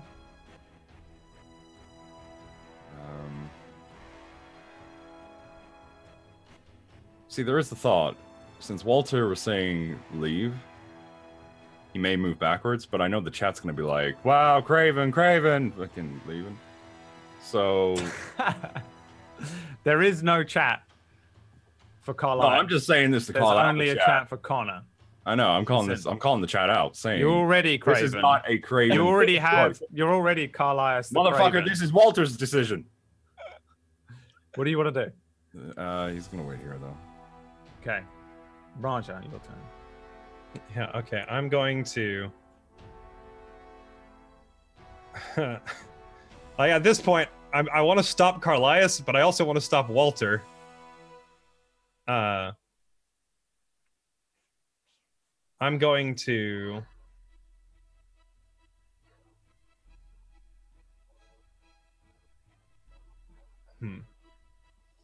Yeah, I'm going to, like, step between Raja and Carlias again. And, like, physically, if he tries to take a shot, I'm going to interpose myself. Like, I'm not going to let him shoot at Stellion anymore.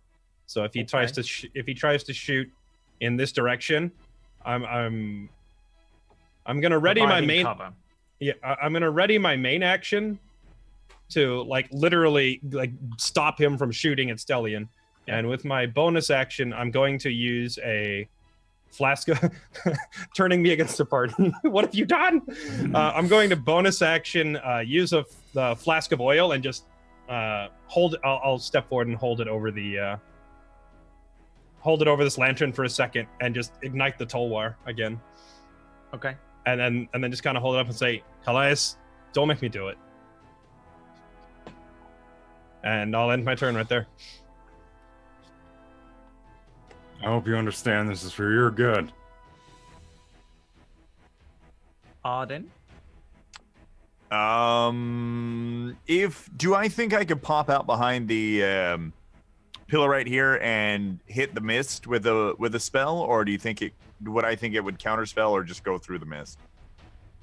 Can I do like Give me a history check with disadvantage, because I feel like this is very specific. Yeah. You feel like it can't do fuck all as a mist to try and counterspell you right now. Okay, can I hit the mist? Probably. Okay. All right. Well, let's go for gold, boys. I'm gonna step up and I'm just gonna peek around the pillar and just point my finger at him and guiding bolt him. Okay. Go for it. I hit it. I think it's gonna take a second. What's the number? There it is. Okay. That's a hit. And it's being cast at level 3, my last level 3. Pew! So Damn. 18 Yeah. radiant. This like radiant light hits this mist, and you see the mist just kind of reduce in size. That's pretty much all that happens there. So it's still mist, but it's less mist. Cool. Whoop. All right, Lash. I assume I have the full.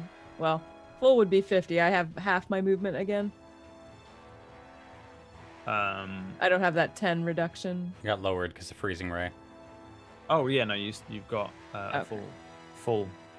All right. Well, then there's me in the middle of the room. Alrighty, Walter. I'm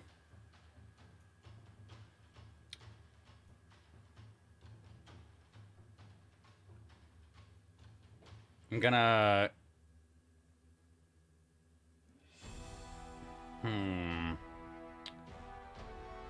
I'll just walk up and try and punch it. Stand in front of it and just try and punch it. All right, give me an attack roll. I'm gonna do 2 attacks. Get advantage on the first one. Is this the down B from Super Smash Brothers where Donkey Kong just goes just throwing a tantrum on it? Okay, Get there's advantage on the first one because of guiding bolt. So the first one is 19 because of advantage. Yep. And then the second one is a 12. Okay. Give me Give me 2 more athletics checks. 2 athletics checks? Okay.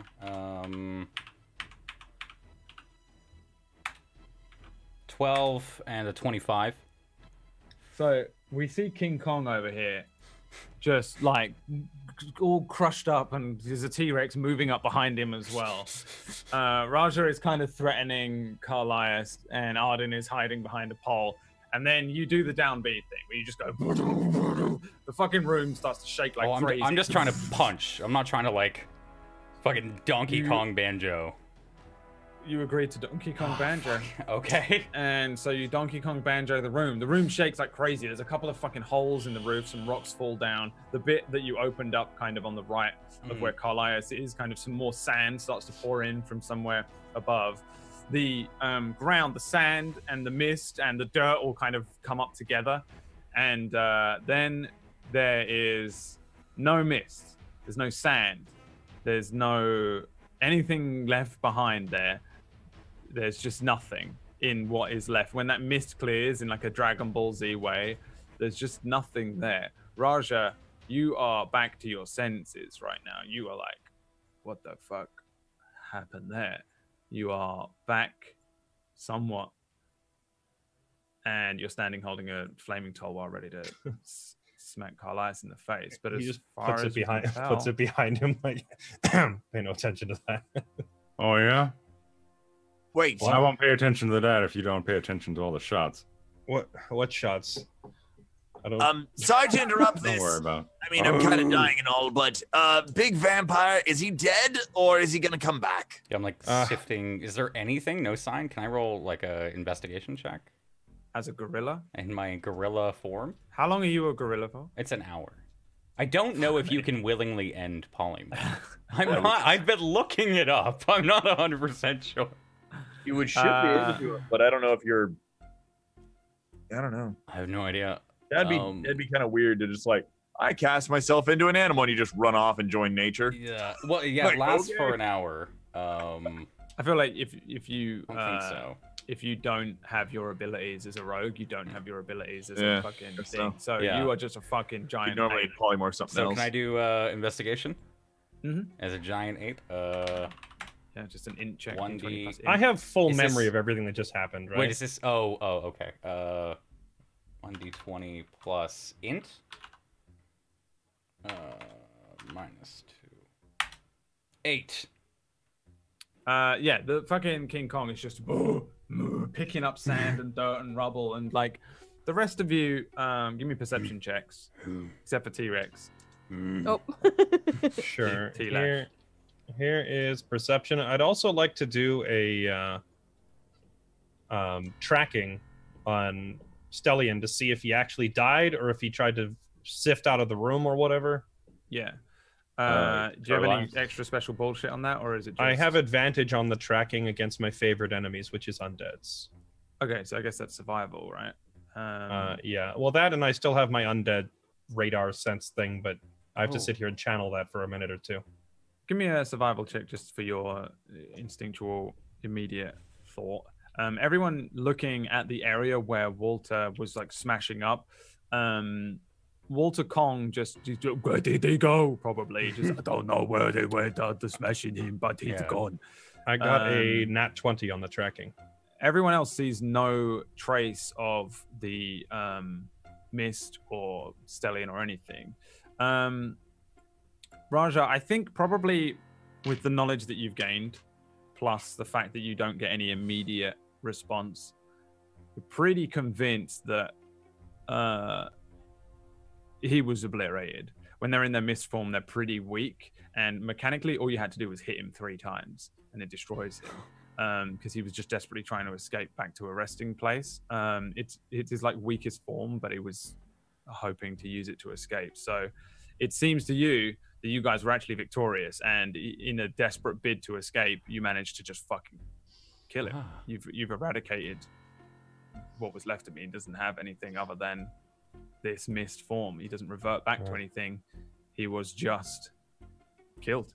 You did it.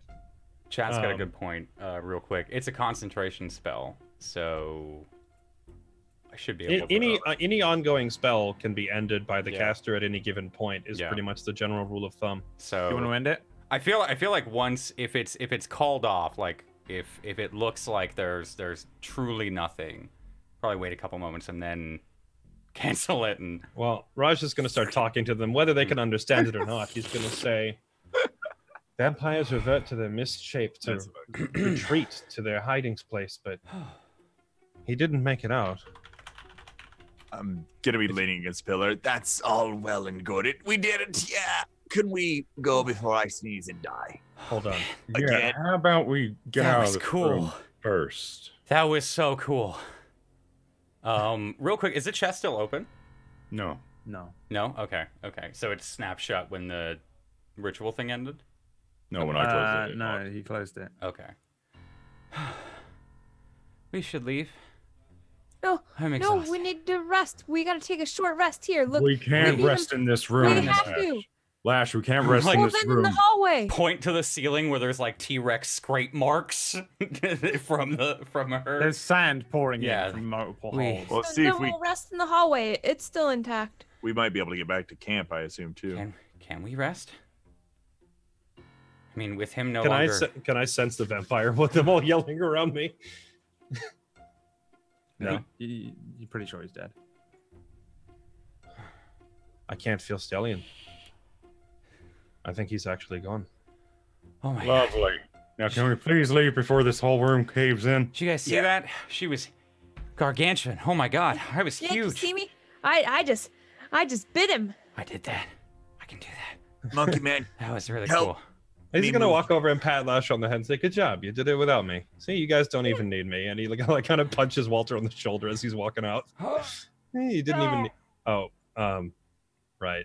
Little help. Arden, are you okay? Arden's like half dead. Let's just get him in the hallway Yeah. here. We can rest. Hey, so this was another thing that I had like wanted to do, but then I got charmed, so I could never do it. But the ever smoking bottle. When we recorked it, does it pull the smoke back in? I think it just dissipates.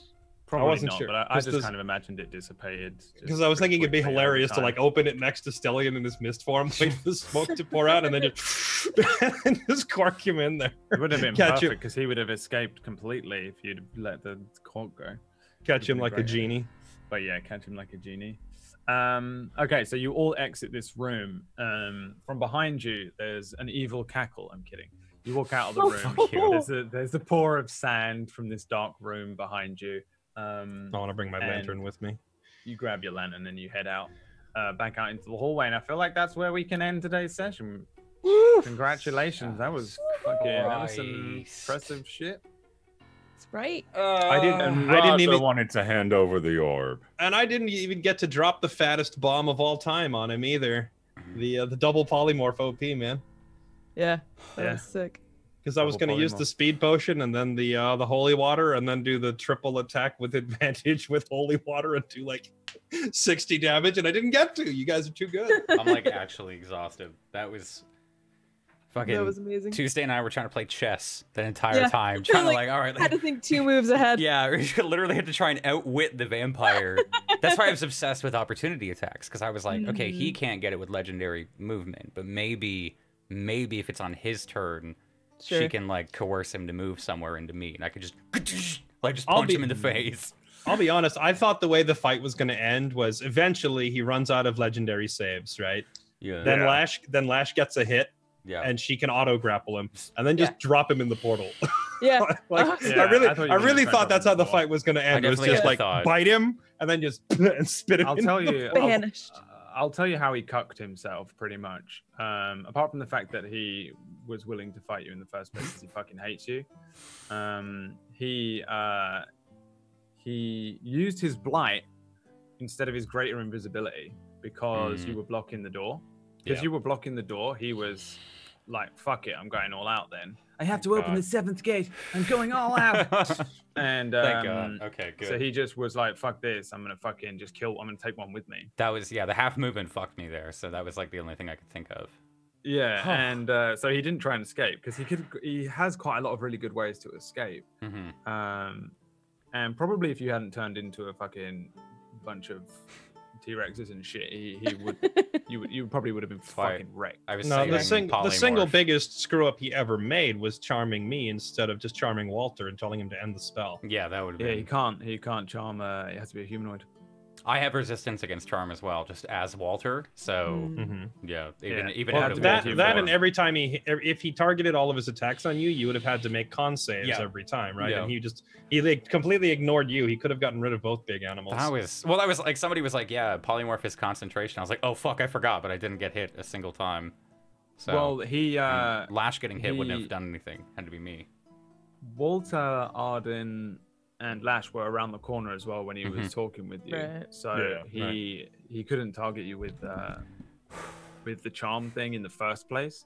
So once you were in the combat, That his was best option Yeah. was Raja because Arden's fucking 1 HP that whole fight, so there's no point. Lash and Thingy are beasts. Carlias is not as effective in the sense that he's already done it before, and Carlias just fucking ignores the rules of charm. So why would he do I it? And so- outsmarted it. Okay, I was playing. Yeah, sure. Cool. I wasn't even sure like Oh, man. on mine here because It's tough. he, I liked it. he said stop them, but he didn't say kill them. I assume if he said kill them, I would have no choice but to unload on them, right? No, You you don't- don't have to. No, you don't just have to. treat them as friends. Yep. I think that was how it would have gone. Oh, that's right. honestly. That's right. Yeah. Because it says I'm not under his You're direct control. So if favorable. he had said kill them, Raja would have probably said no. but He just suddenly because he was your said friend. stop them, it meant that I could go over there and screw with them, slap them, grapple them. But like if he had found some way to force me to attack them instead, like it would have probably ended very badly. That was. Yeah. I'm so glad I saved polymorph, dude. Holy shit. Oh, I was gonna polymorph what's her face instead of counterspell that one time. So Yep. I'm glad I fucking saved it. I'm glad you had oh that. my god. I actually wasn't going to T-Rex hair until you reminded me. I was gonna fucking turn him into a sheep or something. I think truly and put him in the was- portal is like cricket, and then just drop him into the portal, and that would have hopefully solved it. But like, two willing targets and no save is better than one save. His spells are okay, but he didn't even fucking hit you once. He hits for a lot and stuff and bites. 48 damage, jeez. He Yeah, so ouch. That was blight, right? His main damage dealing attack is blight. He had 3 spell slots for that. He used one of his spell slots because he had dominate person, but he already used that previously when he took over Carlisle outside of the combat. Is that it? He only has 1 slot at that level? Yeah, and he's really not like he's a CR 15, which sounds high, but really you guys kill CR 15s easy. Yeah. When you have one single thing to focus. Yeah. You as a group, you fucked him up. The spectator fight almost fucked us up because there was too many coming. That was the thing with you is more shit. Yeah, we seem to have a very heavy focus down one target build, but then against like multiple spectators, we were getting screwed up real quick because our only AoE is Walter. Yeah, that was why I threw that fireball. I was like, I have to save this. I wasn't really afraid of you guys doing this fight. It was more just when you did it as well, because it's kind of random when it can happen. And also, do you remember I said to you that if Vossler escapes, she would have joined this fight, so you'd have had to fight him and Vossler. That would have been a lot more difficult. That's so unreal. You've kind of done this dungeon in a good way. I was worried in the sense of how it was last week set out, but I do think you got real lucky with the fucking some shit today. I thought we were dead. But also, I mean, I fucking scared you with the illithid thing, the mind flayer. Yeah. Well, it was that. I wasn't actually worried about the mind flayer because I was like, the second that fucker pops up, he's getting a fireball. But it was more the force wall. Fucking, I was worried about him. Last week, you were like, yeah, you don't have the strength to close that, and I was like, we have no way to get out. Like this is just we're gonna die here. Like it's. I was looking up fucking suffocation rules and shit. That's It wasn't until after. Like after the episode was over when I actually stopped and thought about it. I was like, okay, other than slamming it shut, what else could we do? And then I was like, these freaking glyphs, we didn't use them to open it. We must use them to close it in some way, right? I didn't even think of that, to be honest. Like the sucky thing about that room, let me see what I wrote for it. It just says where is it? So chamber 4, red herring. And then the first thing I wrote down is this room is a straight up trap. Like it's just a fucking bullshit room. Yeah. It's just a fucking the best way to deal with that room in this dungeon is just fucking walk past it and never deal with it. So glad. But that's how it goes. Last week. Oh, sorry. The box does actually have 7 copper in the bottom of it. Oh well, thank goodness. It's one of those. You can go back and get it next week. One of those coppers is Arden's, right? Yeah, is that I one might of mine? just go grab those and jump into the underdog. I almost nuked that room last week. Like last week when you were talking to me, Brad, and you were like, "Oh, he's talking to someone else," because I had delivery drivers here at the same time. That was the turn that I was going to take the bag of holding and drop it into the portal and see if I could make a black hole to fucking go over to the astral plane. Like, because I was like, there's nothing else. Like, either we put the bag of holding over and all the spectators go up, and if we can't win the fight, I just drop it in and hope it creates the black hole. That was it. I feel like I would have made a real black hole. and then had the fucking sun explode like we always wanted. Like we always wanted. I don't know. Anyway, I would say that absolutely you have come to the end of this dungeon and the end of this campaign. You're very easily going to complete this dungeon next week or die or not, or just fucking leave. I don't know what you want to do. Yeah, but I'm good. I think we accomplished enough. I guess it depends on how strong Solomon is in a fight and whether we get to rest first.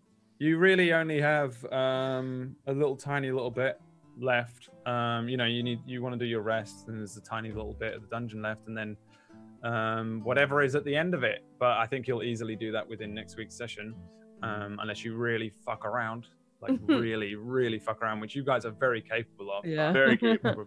You probably won't. So we are proficient. I would imagine that next week is the Dust Veil finale. Yeah. You've done it. You've come. And so we've come. Unless we find McLotion, then we have it all. Then you have a whole new campaign of just trying to find McLotion. Can we have Vasilius show up as like an old man now that it's been 30 years and be like, you still owe me money? You owe me my money. Maybe we'll see. So will it be here or on Table Story? I'm just gonna do it here. I can't be bothered to mess everyone around just for the thing. So this is pretty much the end of this session. Let's do a quick round of shout outs for these players who have done very well to survive today. Congratulations. I was a little concerned that I was going to have to murder you in the penultimate episode. It'd be the most fucking anticlimactic campaign ever. It's Tuesday Grey. Let's start with you. Where can people come find you and shit like that? They can find me at /Tuesday Grey on Twitch and Twitter. And I would like to remind everyone that I got to be a dinosaur today. Oh, hell yeah. Hell yeah. What about Mr. Connor Cronus? I bet you want to go to bed. Yeah, I pushed through for this session, but yep, twitch.tv/Connor Cronus. Getting into some more Conan RP and some shenanigans going down with Team Chill Zone, so should be interesting. And what about Mr. HJ Tench? Monday through Saturday, 1 to 9 p.m. PST. Pretty soon, no more D&D, no. But I did start up Dark Souls a day or so ago, and man, the original Dark Souls, when you lock onto enemies, you can only dodge in the 4 cardinal directions. Woo! That's so getting used to not locking onto enemies anymore. It's a real pain in the ass. What about Fartlight Excalibur? Yeah, the Twitter's already up on it. Is it? Hold on, let me see. Yeah, at the beginning of the stream, someone already had tweeted There's it. already a Fartlight Twitter. Yeah. If you search up Fartlight, it's there. Oh no, I found it. Here it is. Hey! Fartlight. It's retweeted. It's retweeted today's going live and Brad's. And that's the it. true legacy of Dustvale. I love that the profile is just blame Fairlight X. Yep. Yes. Very good. I am not Fartlight. I'm also not Fairylight, Farlight, Starlight, Frylock, or any of the other Frylock. various other nicknames. You can find me at twitch.tv/Fairlight_Excalibur. Wasting time playing games that no one cares about, but having fun with it. Very good. And then Mr. J Bro Tate. I got mostly nothing except for, do you guys like coffee and talking? We're live every day at noon with that. I've been doing IRL streams of Toronto, so if you guys want to see Toronto, Canada, we're doing it tomorrow. We're gonna try and see if we can go to the Ripley's Aquarium, take you guys through the aquarium. That's cool. Yeah, it's pretty fun heading outside and streaming with it. Have you called and said if it was okay? Yeah, I'm gonna go in tomorrow and like clear it pre. If not, we're just gonna go on a beer tour because I'm pretty sure they let you do that. But other than that, make sure to go follow Fartlight on Twitter. Don't start this, otherwise you're gonna have more Twitter Patreon followers than me. Please go check out the Table Story Patreon if you guys haven't already. We're killing it, and we have to feed Whack, so keep feeding Whack. Yes, if you really like Dustvale stuff, then this month's Cannibalized campaign entry that we provide every month a different bunch of stuff, but the July 2018, because VOD people fucking do me for this shit, because I met a lawyer before. Those guys are crazy. The July entry is a Dustvale portion. You'll get you get Sin River as a location with a bunch of things and lots of little things. There's a couple of Easter eggs in this too, which I'm not gonna spoil, but there's a couple of little things that you'll be like, oh man, I watched Dustvale, I understand that. You get the Sin River location with all of the bits and bobs in that, as well as the map for it, and the like a Dustvale exploration supplement, which is pretty much what we used for the episode. I think it was like 35 when you went across the sands with like the random encounters and things that you can find, as well as some other bits that you guys did in the encounter. So it's very Dustvale centric this month. If you want to support on Patreon at whatever tier it is, I can't remember, so I'm not going to say it. There's a tier where you get a thing called Cannibalized Campaigns, and this month's one, next upcoming month's one, is has got a bunch of Dustvale stuff in it. There'll be more as well in the future, so if you support at that level, then I'm just gonna add loads of Duskvale stuff to it because now we're at the end of the campaign. I'm probably gonna add things like Dreadtusk as a dungeon that you can grab and run. The first dungeon that you went in, which was the tower. With the books that you wrote your secrets in. Puzzle and everything. That's cool. Fun. Yeah, it's the $50 tier and on the Patreon. drow bar. Stuff So like that. when are you gonna have us on the podcast role playing our characters? Never. Speaking of which, actually, Wiping my episode hands 1 of again. that is out. We also have a podcast, where we spoke about story building, and that's at a lower tier, so it's a lot more accessible if you're skint brassic, mate. Other than that, we got a couple of shows on Table Story, so make sure you follow us on Table Story. I am gonna be in Friday's Identity Crisis, which is episode 2. I don't know why I'm already in it as a guest, but I'm in it. I don't know what I'm doing in it. I don't know how to play it. I don't know what's going on. It's gonna be fun. You're gonna be a superhero. But, I'm gonna be a superhero. So I would suggest if you want to get into a new show, try Table Stories Identity Crisis because it just began and it's fucking awesome. Whack has some moving shit where he has transitions that are actual videos where you fly around the city and see it. Yeah, it's crazy. It's awesome. That's it. End the stream. We'll see you next week for the finale. Woo! Bye. Peace.